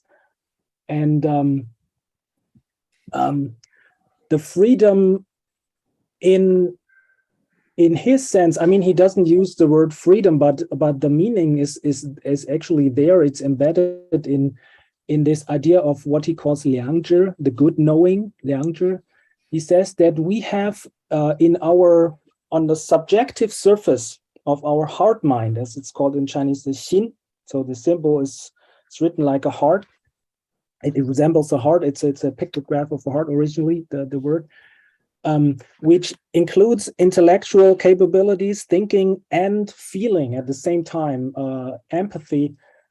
On this subjective surface level, so to speak, the perspective, we have at any minute, at any second at our disposal, we have an innate directionality of what the right thing to do is in a particular situation. So it's not like a categorical imperative or something like this. It's not a formal set of rules, but there is something that actually, if we train that, we can train. Wang Yaming's philosophy is more about the training. It's more practical. He talks about the extension of this good knowing, the zhi liang zhi. If we train that, we come in our subjective perspective with subject perspective, we come on a pair with Tao, with the workings of the universe as a whole, right? And the idea is that actually the Xin, this subjective surface level, and the self-organizational or the self-organizational principle, or the self-organization of the heaven, Tianli, at their root, they are the same. So he says, Xin Jabanti. So that's the root body, or the root vitality, the root system of vitality. That might be a good translation, the modern translation. The root system of vitality of Xin, and the wellspring, the yuan, of the heaven's self-organizing principle, they are identical. That means he calls that also the true self, the true self. He says, without the true self, we die. This is what makes us alive, and this true self is identical with the process of the universe as a whole. He says at a certain point in some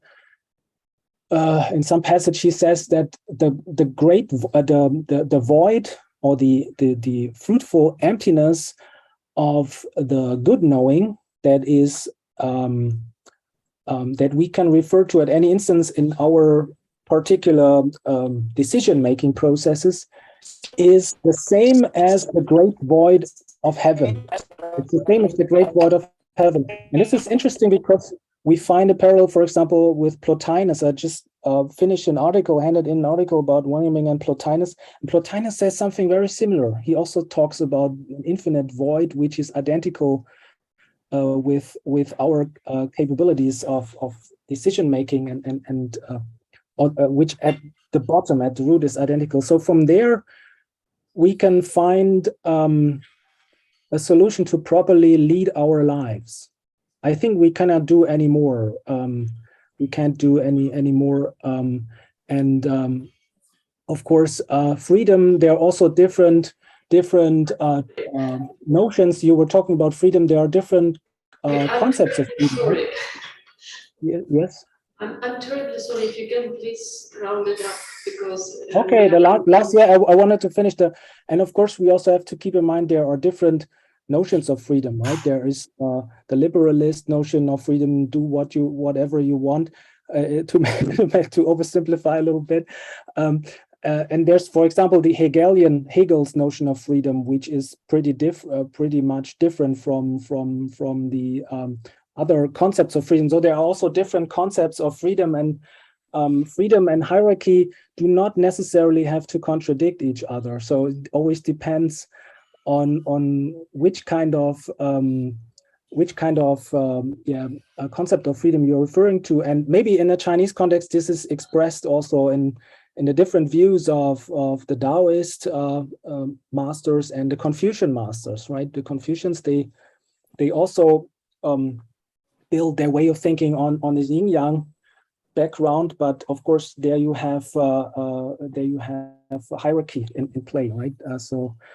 Also in a reflection of the universe, and also in Plotinus you would find hierarchies, right? So it's not in a political context, but in a theo-ontological sense. So it's a vast complicated topic, but I would say focus on your own way of leading life. So that's what we can derive from this.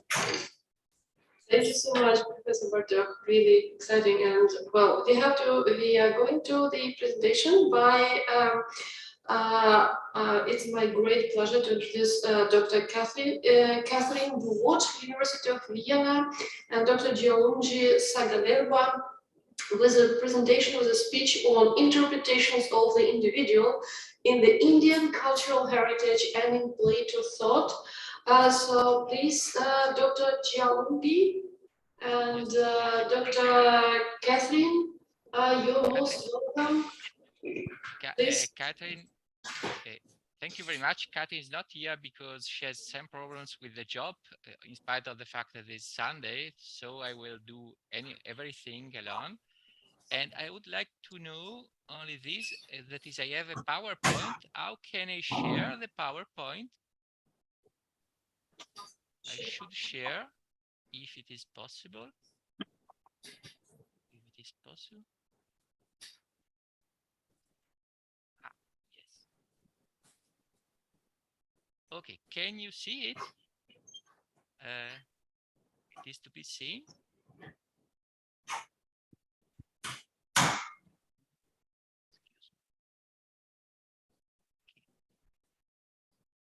Okay, I thank you very much, and I greet you. Good morning, good afternoon, good evening. Can you see? Can you hear me? Can you hear me? Yes, I can hear you. Can you hear me? We hear you not very well. Because I cannot hear you very well in this moment. I have some problems, but I do not know whether it depends on my computer or on you. Can you hear me? Are there problems? Because hi. We don't hear you very well. Is it possible to make your volume a little bit higher, please? Higher?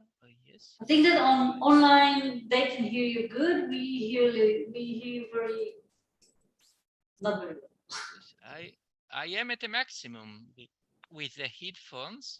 I do not know. Okay, so I think we can go and we can your PowerPoint is visible. We can see it. Thank you very much. Yes.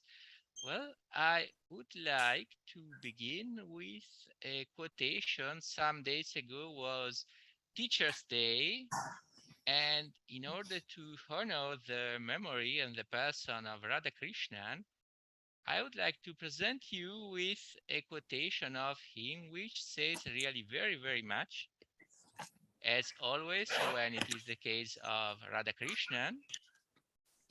And this is the quotation from Radhakrishnan, which enlightens us, in my opinion. He says in one of his books, the Principal Upanishads, he says about two texts, one text of the ancient Greek thought and one text of the Indian cultural heritage. He says the following sentences, and in spite of difference in details, the Kata, named the Kata Upanishad, and Plato agree in looking upon intelligence as the ruling power of the soul and aiming at the integration of the different elements of human nature.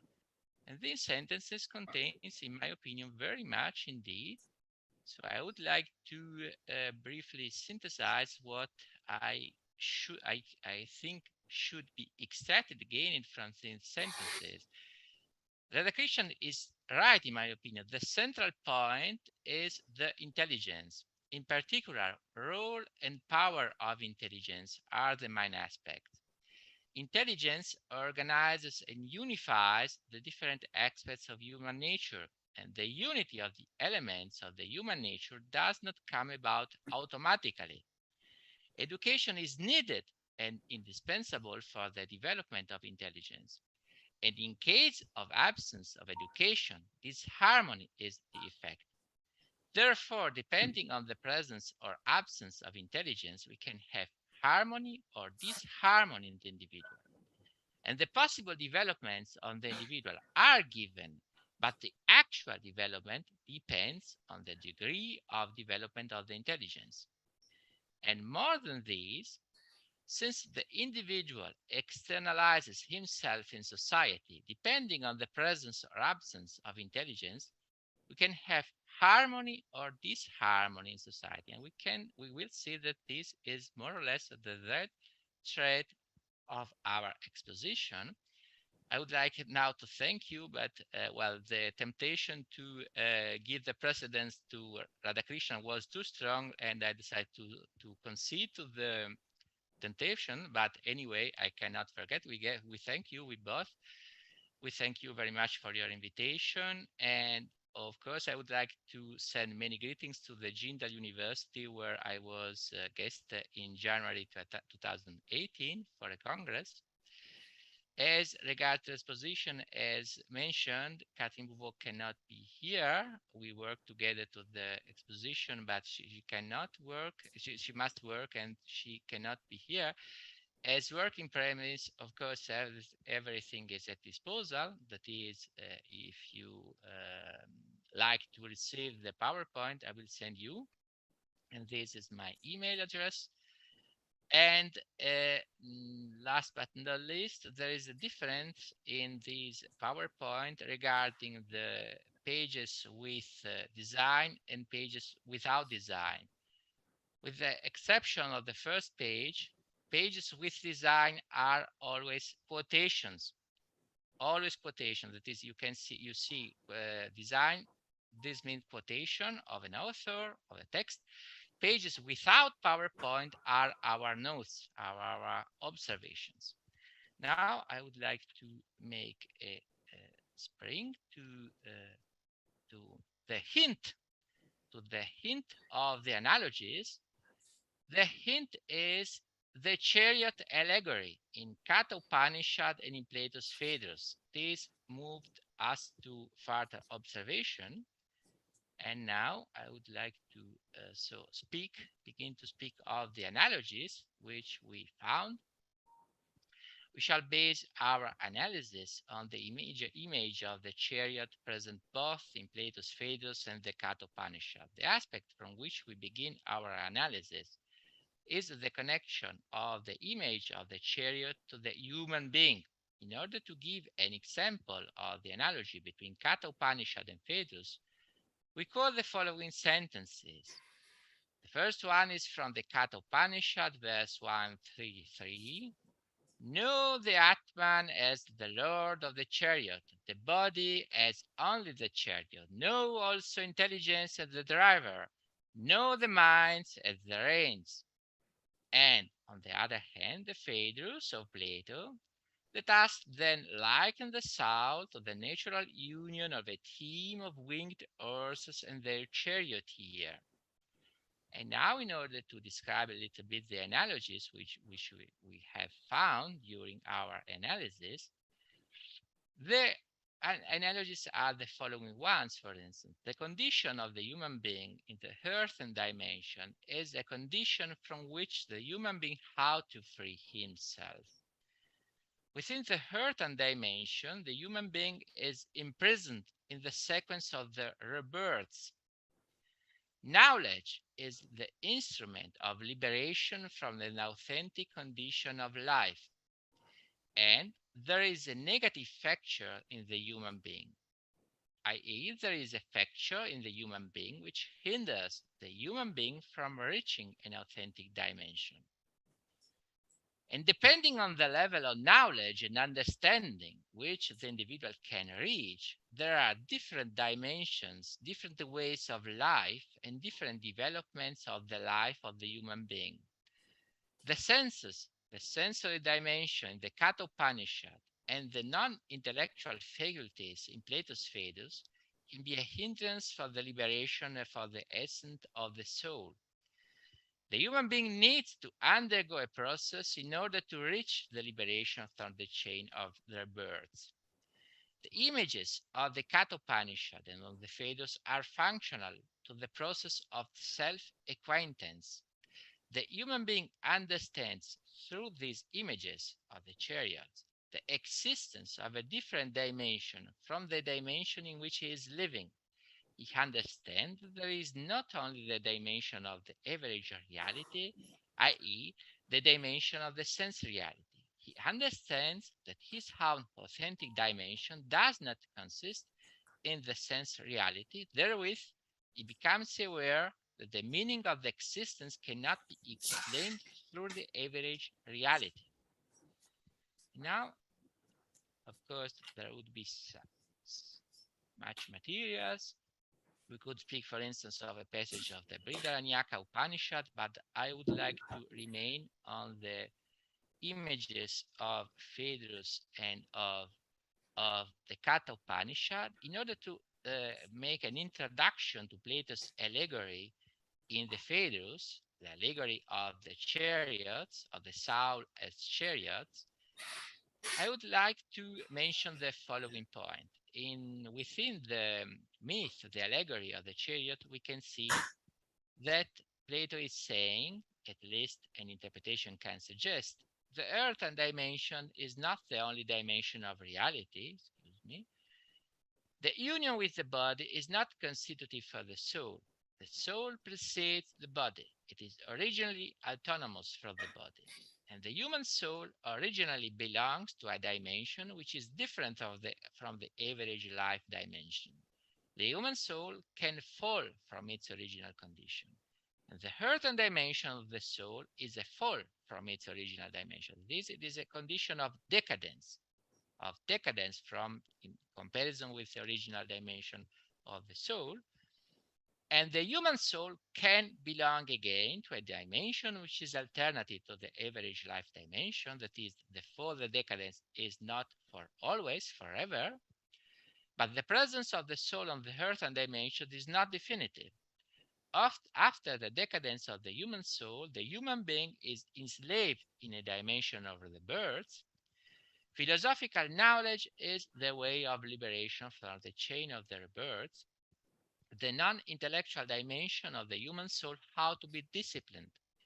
There is a constitutive difference between the God souls and the other souls, in spite of the fact that the human being should have the duty to become as much as possible similar to the gods. But the difference remains.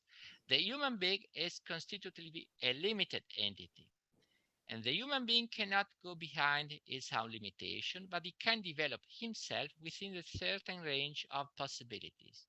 The human being is able to reach a condition different from the condition in which he is living if he decides to follow the road of knowledge. The decadence is not an immutable fate. The human being can reach a different dimension from the sense dimension if he reaches the philosophical education. Now, a little bit of spring. Of course, we can speak about other aspects during the discussion, but I would like now to introduce with the words of Plato the image of the chariot. Plato says in Phaedrus, in Dialogue Phaedrus, after a complex demonstration of the immortality of the soul, which of course is very interesting, but in the moment I would like to leave apart from the discussion. He says that then is enough about the soul's immortality. Now here is what we must say about its structure to describe what the soul actually is would require a very long account, altogether a task for a god in every way, but to say what it is like is humanly possible and takes less time. So let us do the second in our speech. Let us then liken the soul to the natural union of a team of winged horses and their charioteer. The gods have horses and charioteers that are themselves all good and come from good stocks beside, while everyone else has a mixture. To begin with, our of you, our human. Our driver is in charge of a pair of horses. Second, one of his horses is beautiful and good and from stock of the same sort, while the other is the opposite and has the opposite sort of bloodline. This means the chariot driving in our case is inevitably a painfully difficult business. So Plato, after speaking on the immortality of the soul in the passage which immediately precedes the quoted one, Plato speaks about the constitution of the soul, and Plato's discourse is going to be exclusively a likeness of the authentic structure of the soul. But the likeness can deliver elements on the condition of the human soul and on its dispositions. The soul is described as the union of winged horses on the one hand and of a charioteer on the other hand. This description of the soul holds both for the souls of the gods and for the souls of the human beings. There is nonetheless, and this is the point, a precise difference between the souls of the gods on the one hand and the souls of the human being on the other hand. The horses of the gods are good, whereas in the case of the human beings whose souls have two horses, only one of the horses is good. As a consequence, the human being will constitutively have problems due to the composition of its soul. It is not an accident that we have, so to speak, difficulties in organizing our life, and we'll see why. From the very beginning of the exposition, the difficult human constitutions is pointed out. Human beings are constitutively inferior to the gods. Human beings are not gods. Now, a little bit of spring in order to give some images more.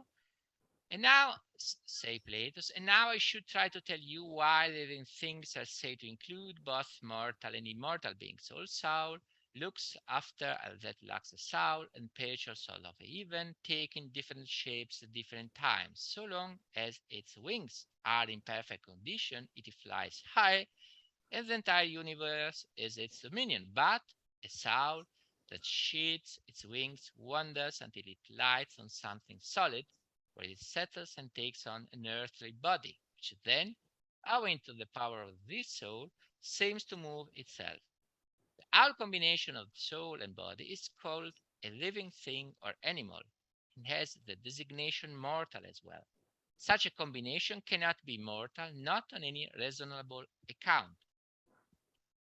And yeah, Plato's exposition is an explanation of the existence of mortal and of immortal entities. From the description, we can see that the soul takes different shapes in the different places of the reality.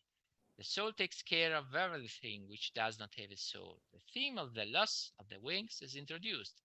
A soul can fall, i.e., it is possible that the soul does not remain in the same condition it was in which the soul was originally. The condition of the soul is not immutable. Souls which lose their wings are united with the body. Apparently, bodies can move themselves. Actually, the souls which are in the bodies are the cause of the movement of the bodies. The cause of the losing of the wings is not yet explained. The union of the soul and the body is defined as living being or as animal. The birth of a living being is therefore due to the fall of the soul. This composition of soul and body cannot be immortal.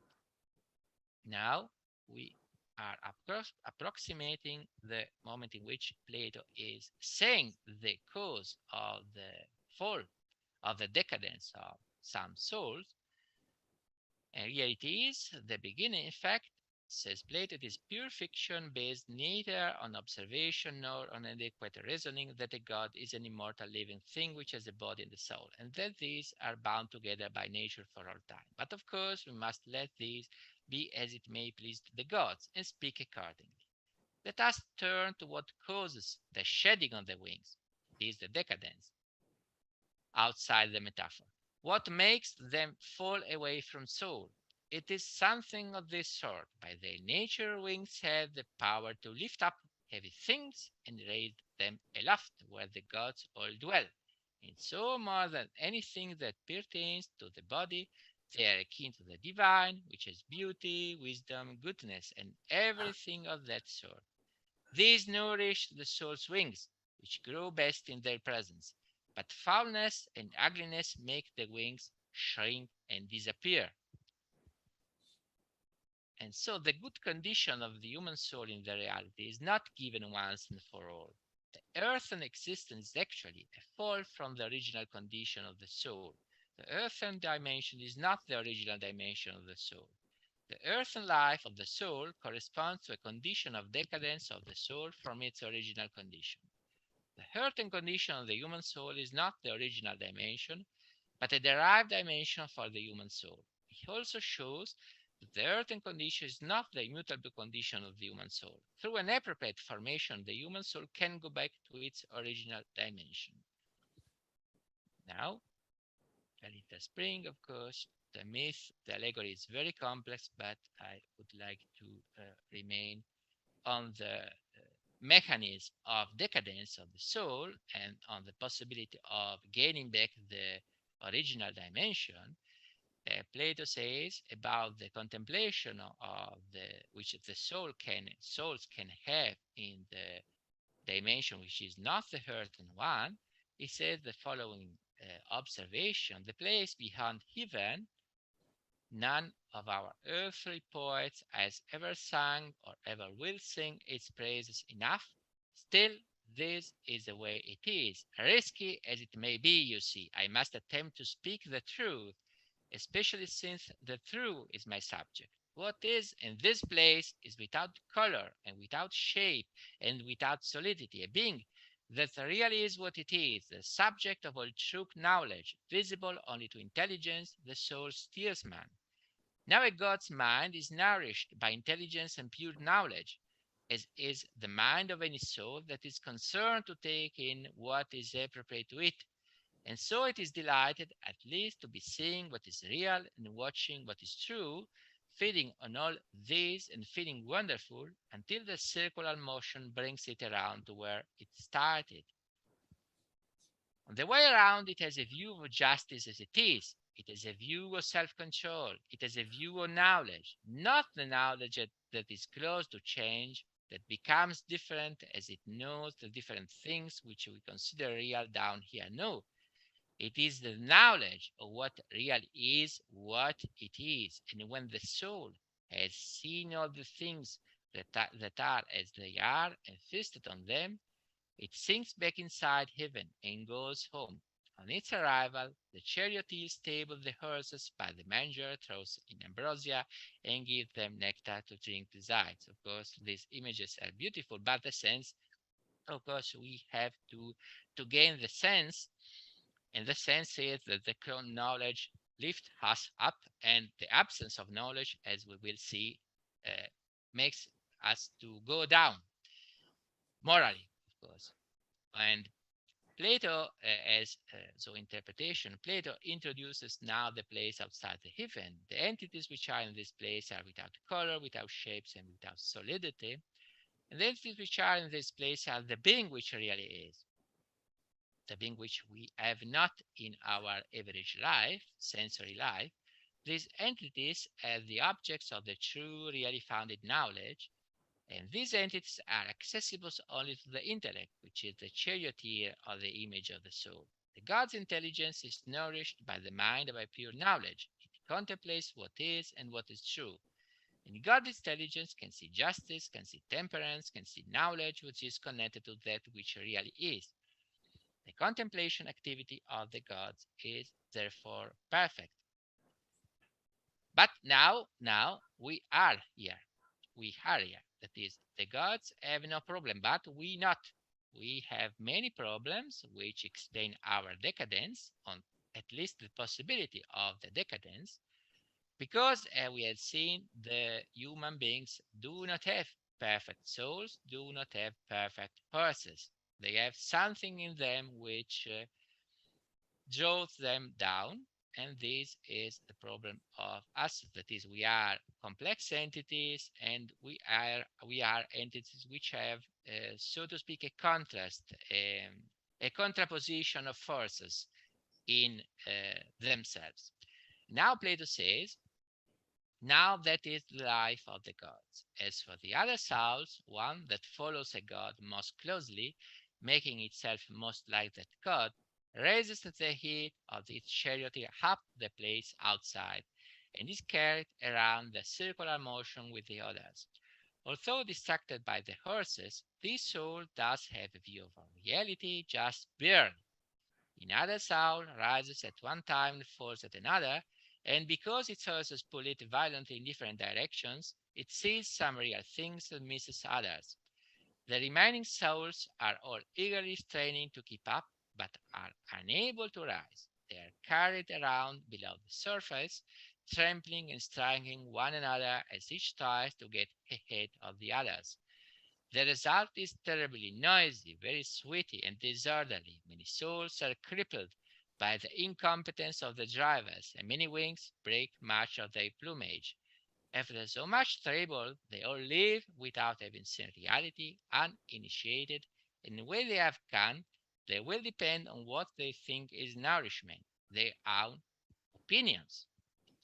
So, of course, every word of the passage would deserve and need a translation, but I would limit to some observation. It is clear we have exposed to decadence. We are a composition of different forces, and these different forces are not in harmony. And most of all, of course, if the charioteer, that is, if the intellect is not able to guide the owl of the entity, the owl of the soul, there are problems. And of course, what is the most problem, the greatest problem? The lack of education of the charioteer, the lack of knowledge. So Plato introduces in the passage the contemplation which the human soul can reach. Due to the imperfection of this soul, the level of the contemplation reached by the human soul cannot be the same as the level of contemplation of the gods. The other souls are characterized by constitutive limitations. The souls of the human beings which are next to the gods reach a better level of contemplation than the souls which are more distant from the gods during the procession. For whichever human soul, the contemplation of the entities which are is limited. Some human souls reach a better contemplation, some human souls reach a worse contemplation, some human souls do not see anything, but no human soul reaches a perfect contemplation. And as a consequence of the difficulties in the procession, it happens that some souls do not have contact with the authentic reality, but they remain in the sphere of the opinion. And the subject takes in a content which is already here and which exists without him. Truth and opinion are for the human soul life dimensions, so to speak. Not every soul can make himself next to God. To make oneself next to God means that the bad horse does not exercise an influence, or at least not so great an influence. If it is not so, the human soul will not reach the correct vision of the reality and will be prey of the opinion. Truth and the other entities which are connected to the human soul's contemplation are such that they are the nurture of the best part of the soul. The knowledge is so interpreted that it constituted the nurture of the part of the soul.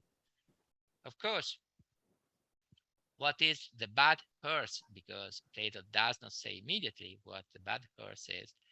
The bad horse is connected to the sphere of the lust or the desires, of the sexual desires, but not only sexual desires, but it is something which is has the tendency to connect us to the earth and to avoid us the possibility of a perfect contemplation. Now, in order to make a spring, I will only say about something about the embodiment, because this is the consequence.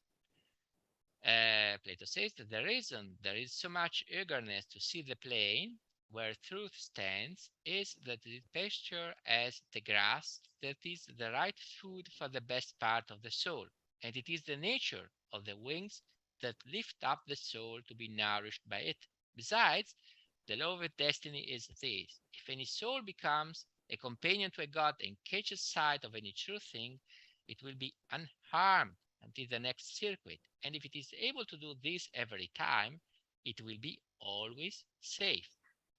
If, on the other hand, it does not see anything true because it could not keep up, and by some accident takes on a burden of forgetfulness and wrongdoing, then it is weighed down, sheds its wings, and falls to earth. And so we have the decadence. And so then we have the list of the different incarnation. We can spring about this on this, but the important thing is all souls wish to see the entities of the plane of truth, but the access to vision within the plane of truth is not possible for all souls. The ground why all souls wish to see the entities of the plane of truth is that the entities of the plane of truth represent the appropriate nurture for the best part of the soul. If a human soul sees the true entities, it is safe. If the human soul does not see the true entities, it will decay. The image suggests that the human souls will be always under examination. The procession of the soul takes periodically place. Whereas gods do not have difficulties in fulfilling the track of the procession, the human souls have constitutive difficulties in fulfilling the track. Therefore, they will be always at the risk of decadence, since they are constitutively not able to reach a complete knowledge. And if the human beings had no limits, there would be neither decadence nor the risk of decadence. The decadence of the soul happens since human beings are constitutively limited entities. The primitive condition of the soul is without the body. The union with the body is the consequence of the fall of the soul. There would be presumably no union between soul and body if the soul did not fall. The law of destiny establishes that the souls which are able to contemplate the true entities are safe up to the next procession. If soul is able to contemplate the true entities in every procession, it will remain in the condition in which it is. But the souls which are not able to see the true entities will lose the wings and will join to a body. The consequent chain of rebirths is due to the absence or to the insufficiency of knowledge. Knowledge has a precise function. Knowledge is the nurture of the soul. Lack of knowledge represents the fall of the soul. Knowledge is for the soul both the instrument for the human soul to remain the dimension in which the soul originally is, and the instrument of coming back to the original dimension after the decadence. This is said by Plato in another part of the allegory, which is very long. I am not going to comment on this because I am running out of time. I would like to make something now with so to speak, with the Kata Upanishad in order to look at the analogies. Of course, we can speak of many points of the Phaedrus in the discussion because the allegory is very long, and of course, every sentence needs to be commented. But I would like to show the analogies with the Kata Upanishad because they are, in my opinion, very interesting. And most of all, it is to be said, in my opinion, that the chariot allegory and the analogy of the chariot is, of course, a hint, a first step towards showing, towards individuating and knowing the analogies, but between Plato and the Indian cultural heritage, at least some aspects of the Indian cultural heritage, but here it is a question of frame. Chariot gives us a hint, but the frame is most interesting because there is, so to speak, a history, a metaphysical interpretation of the soul in which the soul is acknowledged to be not in the very dimension which should deserve, which which should belong to the soul, and in the dimension which the soul should abandon.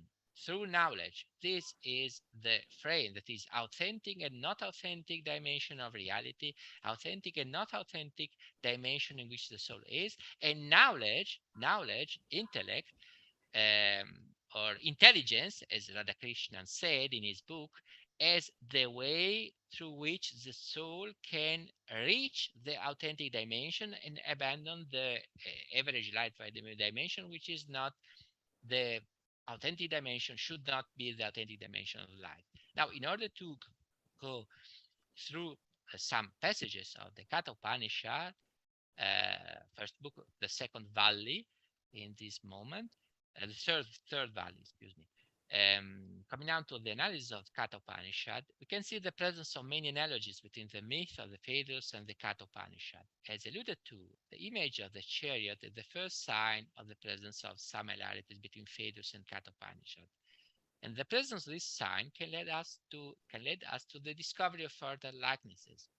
The presence of rebirths, for instance, the cause of the chain of rebirths, the way of liberation from rebirths, the role of knowledge for the process of liberation from rebirths, and the condition of the human being in the reality. The individual finds himself in a chain of rebirths. The human being out to free himself from this chain. A component of the human being can represent a hindrance thought for the liberation of the human soul from rebirths. And the representation of the human being which we can obtain from the Kata Upanishad exposes the nature of the human being as a composed entity, i.e. as an entity which has different components. These components can be in harmony with each other if the intellect leads the human being, but can also be in disharmony with each other if the senses are not appropriately educated. Now, the chariot allegory is introduced, so we have already read something of this. Kata Upanishad says, 133, know the Atman as the Lord of the chariot, the body as only the chariot, know also intelligence as the driver, know the mind as the reins. You see, Atman is the Lord of the chariot, body is the chariot, the intelligence is the driver, and the mind is the reins. And then it says further, the senses they call the horses, the objects of the senses the railroads. When he, the highest self, the Atman, is in union with the body, the senses, and the mind, then wise people call him the enjoyer. And now we come to the point of the absence of unity in the chariot, in the human being, of course, but of him who is not possessed of discrimination and whose mind is always uncontrolled. The senses are not controllable as vicious horses of a driver.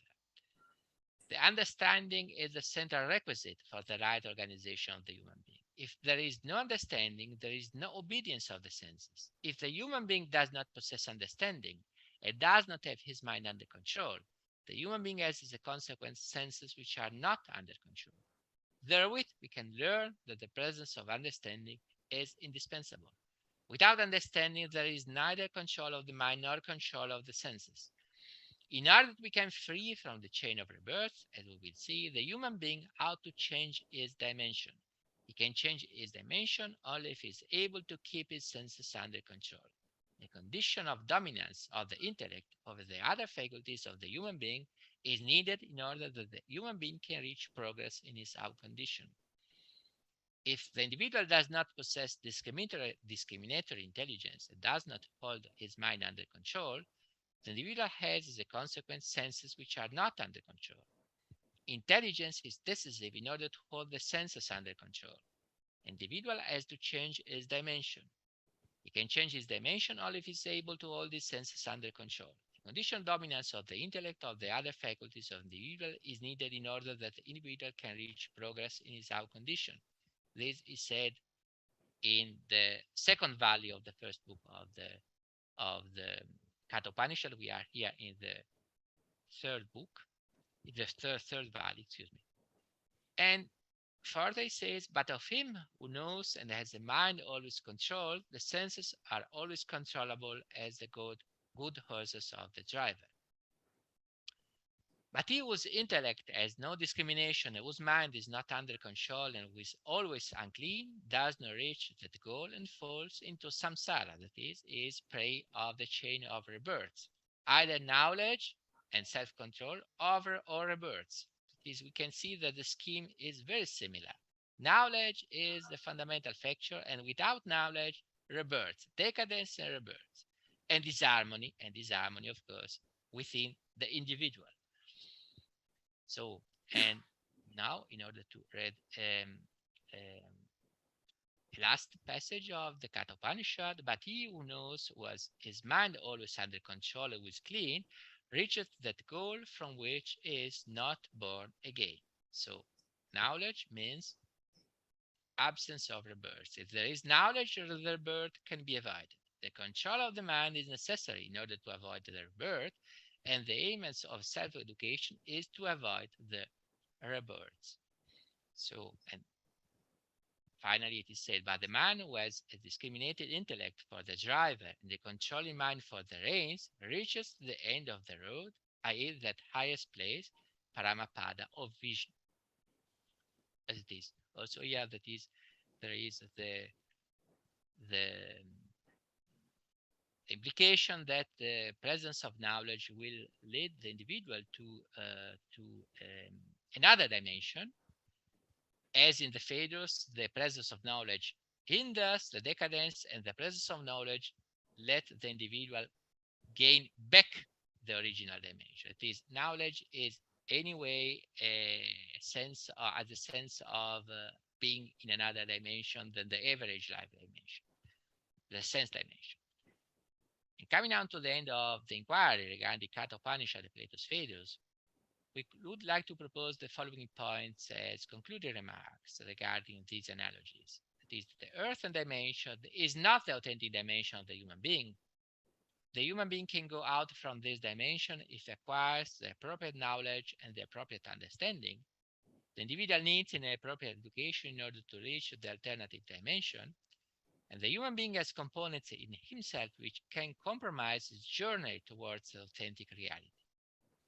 The condition of the human being presents difficulties. As such, the condition of ascent to the authentic dimension is not immediately given, and the human being ought to work on himself in order to reach this ascent.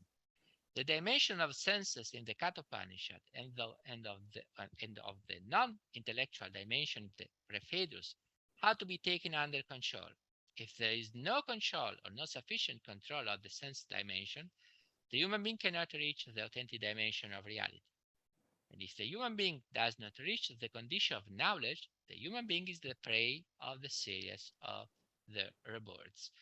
Now, I think that I have run out of time. Of course, there would only an observation, a note. Of course, the sense of the tripartition of the soul is which we have found in Plato. We found in Plato in the Phaedrus, but of course in the Republic, in the Timaeus. It's a common point, and the common in Plato is more than these, the knowledge, the recognition, and the awareness of the presence of the factor in the human being, which is the problem. It is. And this is a problem because both on the individual consideration, because the individual can degenerate morally due to this presence, and it is a problem socially, because since the individual externalizes in the society this bad component which he has, the society is at risk. That is, both individual and society are at risk due to a component, due to this component, as a sort of philosophy of history or logic of history in Plato, which we can find most expressed in the, so to speak, more extended way in the books 8 and 9 of the Republic, where there is the degeneration of kinds of society and of kinds of individuals due to the absence of education, due to the absence of knowledge, and due to the presence of something in us which does not function. This is, my opinion, the message of Plato. Something in us does not function, and this is the way due This is the cause due to which we have problems in history, as Plato said. And this is the point in Plato. The tripartition of the soul is, or the individual, better said, is something which we can find also, for instance, in the Gita, in the Bhagavad Gita, when we have Sattva, Rajas, and Tamas. And also there is a factor which is more problematic than the other two.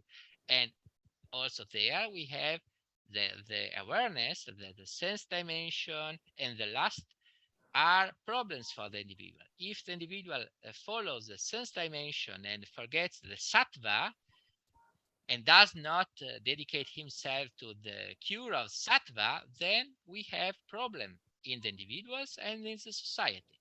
Also there is a parallelism with the bad component and with the problems for society and for the individual, and the moral degeneration for society and for the individual. So the foundation of tripartition we can find in different texts of the Indian cultural heritage and in different texts of Plato.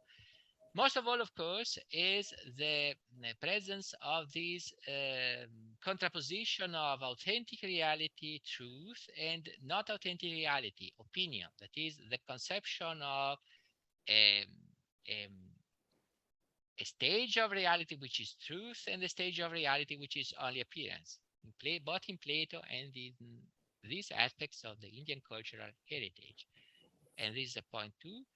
And of course, then last but not least, but only a mention of it, the conception of Plato of the soul is fundamental for Freud.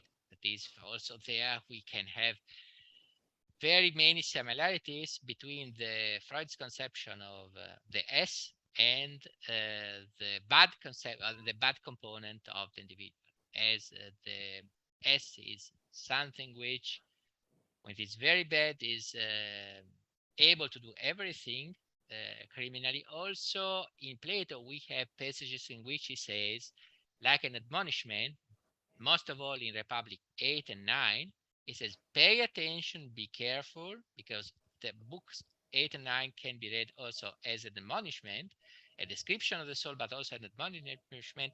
Pay attention, we have something in us which is capable of every crime if it is enchained. That is, we have to make so that we hold with the opportune knowledge these factors at least under control.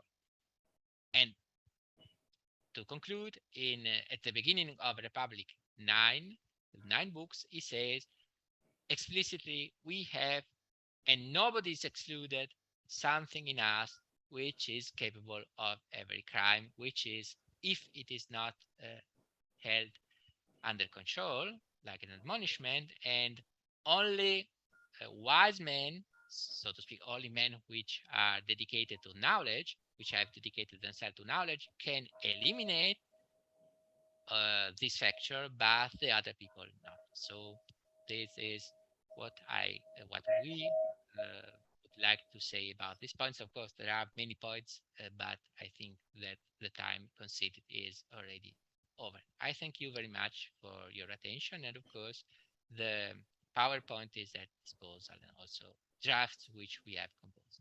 Thank you very much.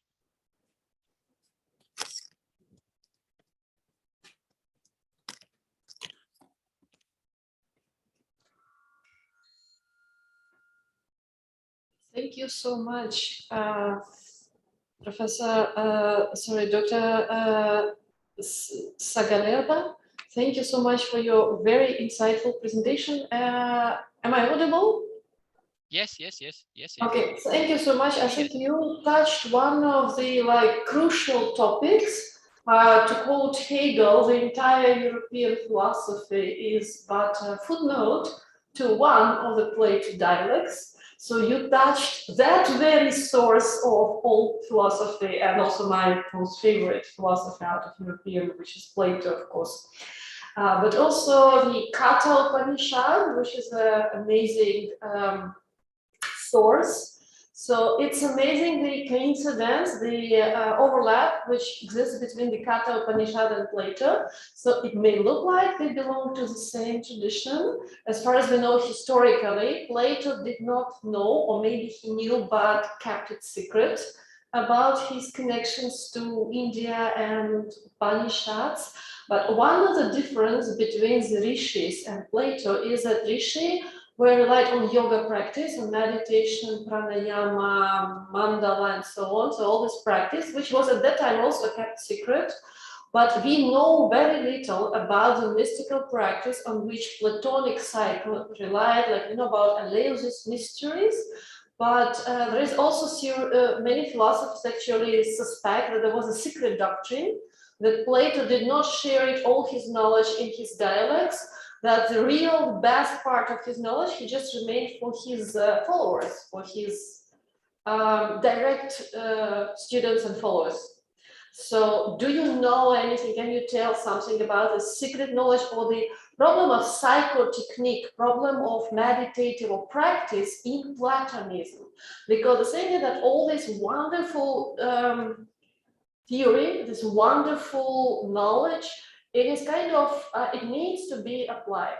So for it to make work, we need to practice. And with Kata Upanishad, with Upanishads, it's clear it's a yogic practice, either tantric or classical yoga. But what about the practice in Platonism? Yes, I would say it is a problem, and it is, as far as I know, something which has been dealt with in the last times by, for instance, John Busanich. He composed an article on Plato and yoga in a essay which is in a volume which, among other things, is I have this volume electronically.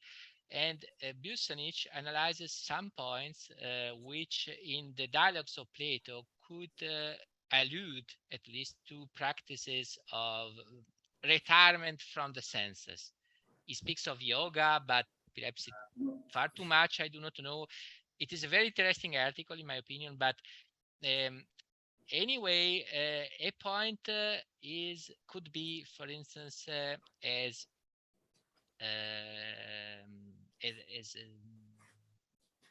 a way of meditating, could be alluded to in some passages of the Phaedo. In the Phaedo, it is many times often the question of the question of, if you, for instance, Phaedo 7880, it is a long passages in which Plato 7880, and I have in the PowerPoint. 7880. He says, Plato says, if you there are these two realms, visible and invisible, truth and not truth, truth and appearance, the soul is more similar to the invisible and the body is more similar to the visible. And then he says, so to speak, the soul should come back, or should go next to the invisible. And then he says, so to speak, as a kind of program, if you do not retire from the influence of the senses, you cannot find the truth. That is, you go around without a precise destination. You have to retire from the sense in yourself. That is, you have to abandon the senses as ways of analysis of the reality, and you have to concentrate yourself only on the mind. That is, Busanich tends to interpret this point as an exhortation to retire from the influence of the senses, to really dedicate oneself to the meditation, and to limit as far as possible the influence of the senses. This is a possible example which Busanich makes, and there are some points in the dialogues which alludes to go away from the senses. Of course, also the point in the Theaetetus in which it says that the philosopher should try to become as much as possible similar to God is not God. It cannot become God. Is a different nature. This is always clear in Plato. But anyway, can try to make himself so much, or herself, of course, as much as possible like to similar to God. Also, yeah, by detaching from the activities of the normal life, by meditating, by make himself or herself foreign, strange to the average life of life, which is the sensory dimension. And there are passages. There is not, in my opinion, a doctrine of meditation as such as yoga, but there are texts in Plato which goes in this direction. Of course, if we go out from the dialogue alone and go to the sacred doctrine, to the doctrine, of the not written doctrines of Plato, there it is stronger because it is like an anticipation of Plotinus. An anticipation of Plotinus because the individual should reach the oneness, which is the origin of the universe and of reality. That is, there is an essence to this kind of entity. Of course, it depends on the sacred doctrine, and it depends also on the possible interpretation of the Parmenides, of the first two hypotheses of the Parmenides. I think that the dialogue as they are can already justify the presence of at least allusions to practice of meditation, or at least of making oneself far from the sense dimension. Yes. Thank you. And it was also later, I guess, developed in Neoplatonism in Enneades by Plotinus, who also dedicated Areopagites, Dionysius Areopagites, the meditative practice was developed. But yeah, it remains mystery, like, do they come from the same source or do they come to it independently, just discovering the truth, like math could originate independently from different places, or did they have a kind of descendants of the same tradition? But that's, I guess, remains a mystery.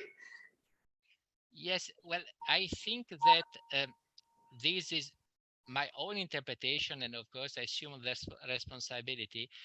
I think that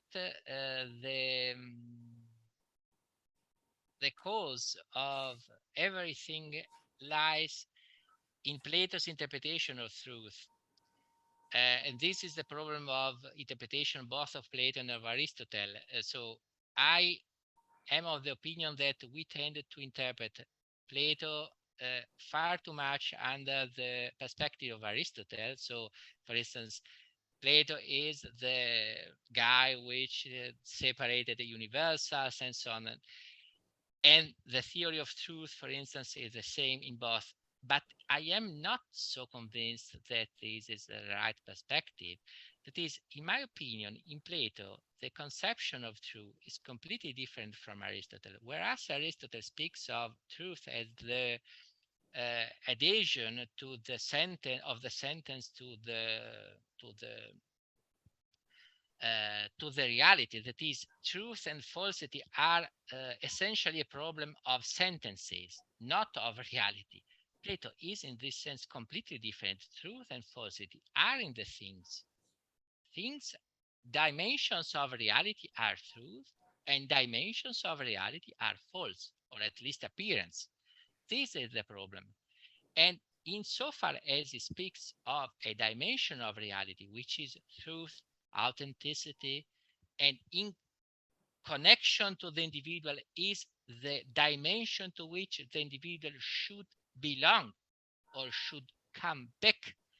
This is already a potentiality for the conception, which then will be that of Dionysius Areopagitas, of the also of the Neo-Pythagorean tradition. That is, this is the point. There is a dimension which is the true dimension, perhaps the dimension of oneness, but anyway, this is the point which originates everything, in my opinion. One aspect, dimension of reality, is the truth, the authentic reality, and the subject should have an orientation to this dimension, to this aspect of reality, and should organize his, her own life in the consequent way, that is, in the way which can enable the individual to reach this dimension. So it is a problem of truth, authenticity, and consequently also of the organization of life. And in this sense, in my opinion, there is a profound difference to Aristotle, because in my opinion, Plato is really a completely oriented thinker, a thinker which is completely oriented to the spirituality. That is, the spiritual dimension is immediate in Plato. If one opens the Phaedo, it says that ideas are, of course, something which enables the knowledge, but enables the knowledge in which sense? Enables the knowledge in the sense that ideas bring the individual to the transcendent dimension. That is, dimension of knowledge is immediately a dimension transcending, at least partially transcending, the dimension of the average life of living, and which opens the individual to a spiritual dimension. And so, in my opinion, so to summarize, the origin of the problem is truth is for Plato something which is connected to an authentic dimension, and from this everything else has been derived. Also, as in the, for instance, in the Gita, the conception of the dimension of sattva and of the dimension which is beyond sattva, for instance. Also, this truth has something which is satya. Satya is something which is outside the average life dimension, to which the individual, through determinate specific thread, should return. So I would say this is the origin. But of course, it is my interpretation. I assume the responsibility. I tend to see Plato and Aristotle as two very different authors, but in my opinion. Thank you enormously. It's great to hear you, and I hope really I invite you and Dr. Catherine to submit a publication on it, because it's something which definitely needs to be published. We are planning to have a book on it, a book on the conference proceedings. So it's really, I'm really happy. And if someone has questions, maybe, because I see someone writing in the chat. Just see what is chat.